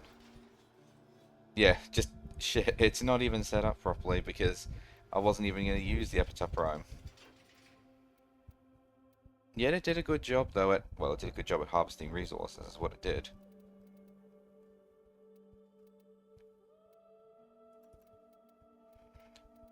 I have a very soft spot for my Deconstructor. It does a lot of damage. This thing is strong as nails. But the Velox Prime, though, also hits like an absolute truck. My attempt to reconstruct to make the Deconstructor as a primary weapon didn't quite work out, unfortunately. I tried. Didn't quite work.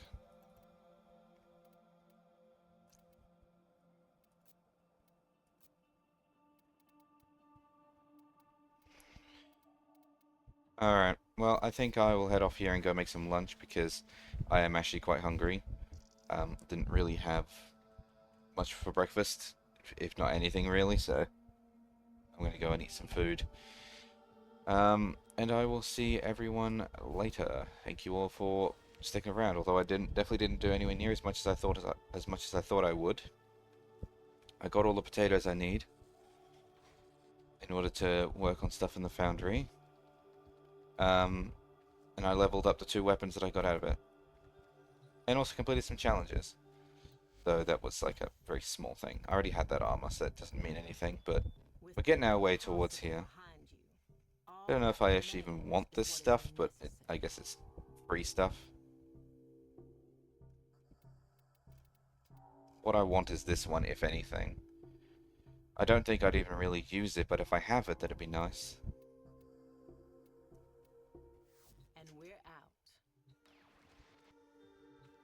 Oh, by the way, yeah, these are the people who fought by my side in the old piece.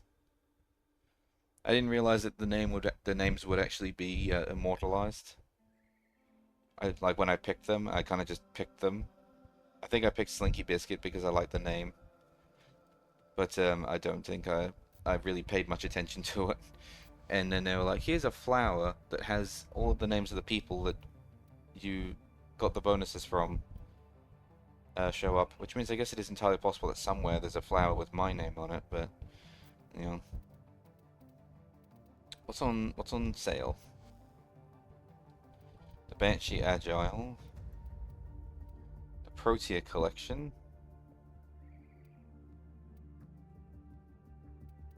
there's the Velox, but I already have the Prime of that, and apparently I have the blue. Did that just say I have the blueprint? Yeah, apparently I have the blueprint for the Velox. And this signed armor, which is kind of boring, to be honest. The Essential Parazon mod bundle.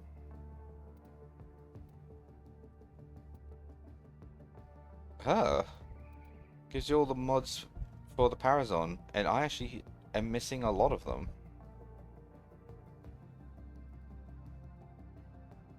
Blinds enemies within 18 meters of mercy kill. Unlocks 5 lockers within 20 meters after hacking. 50% to retry on a hacking failure.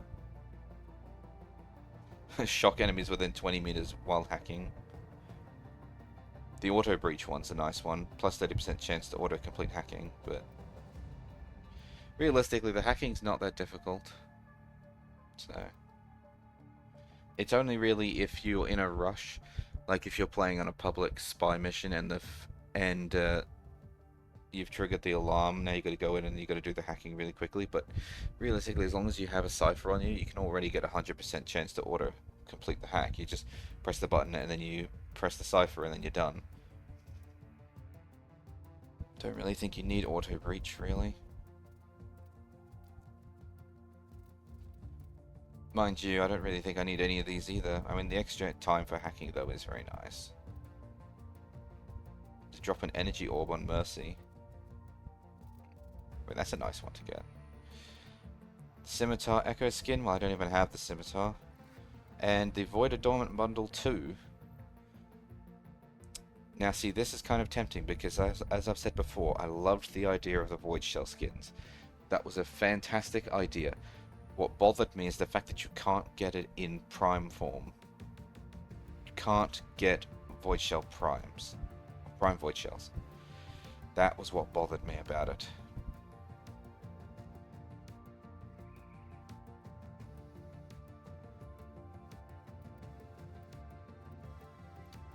Oh well.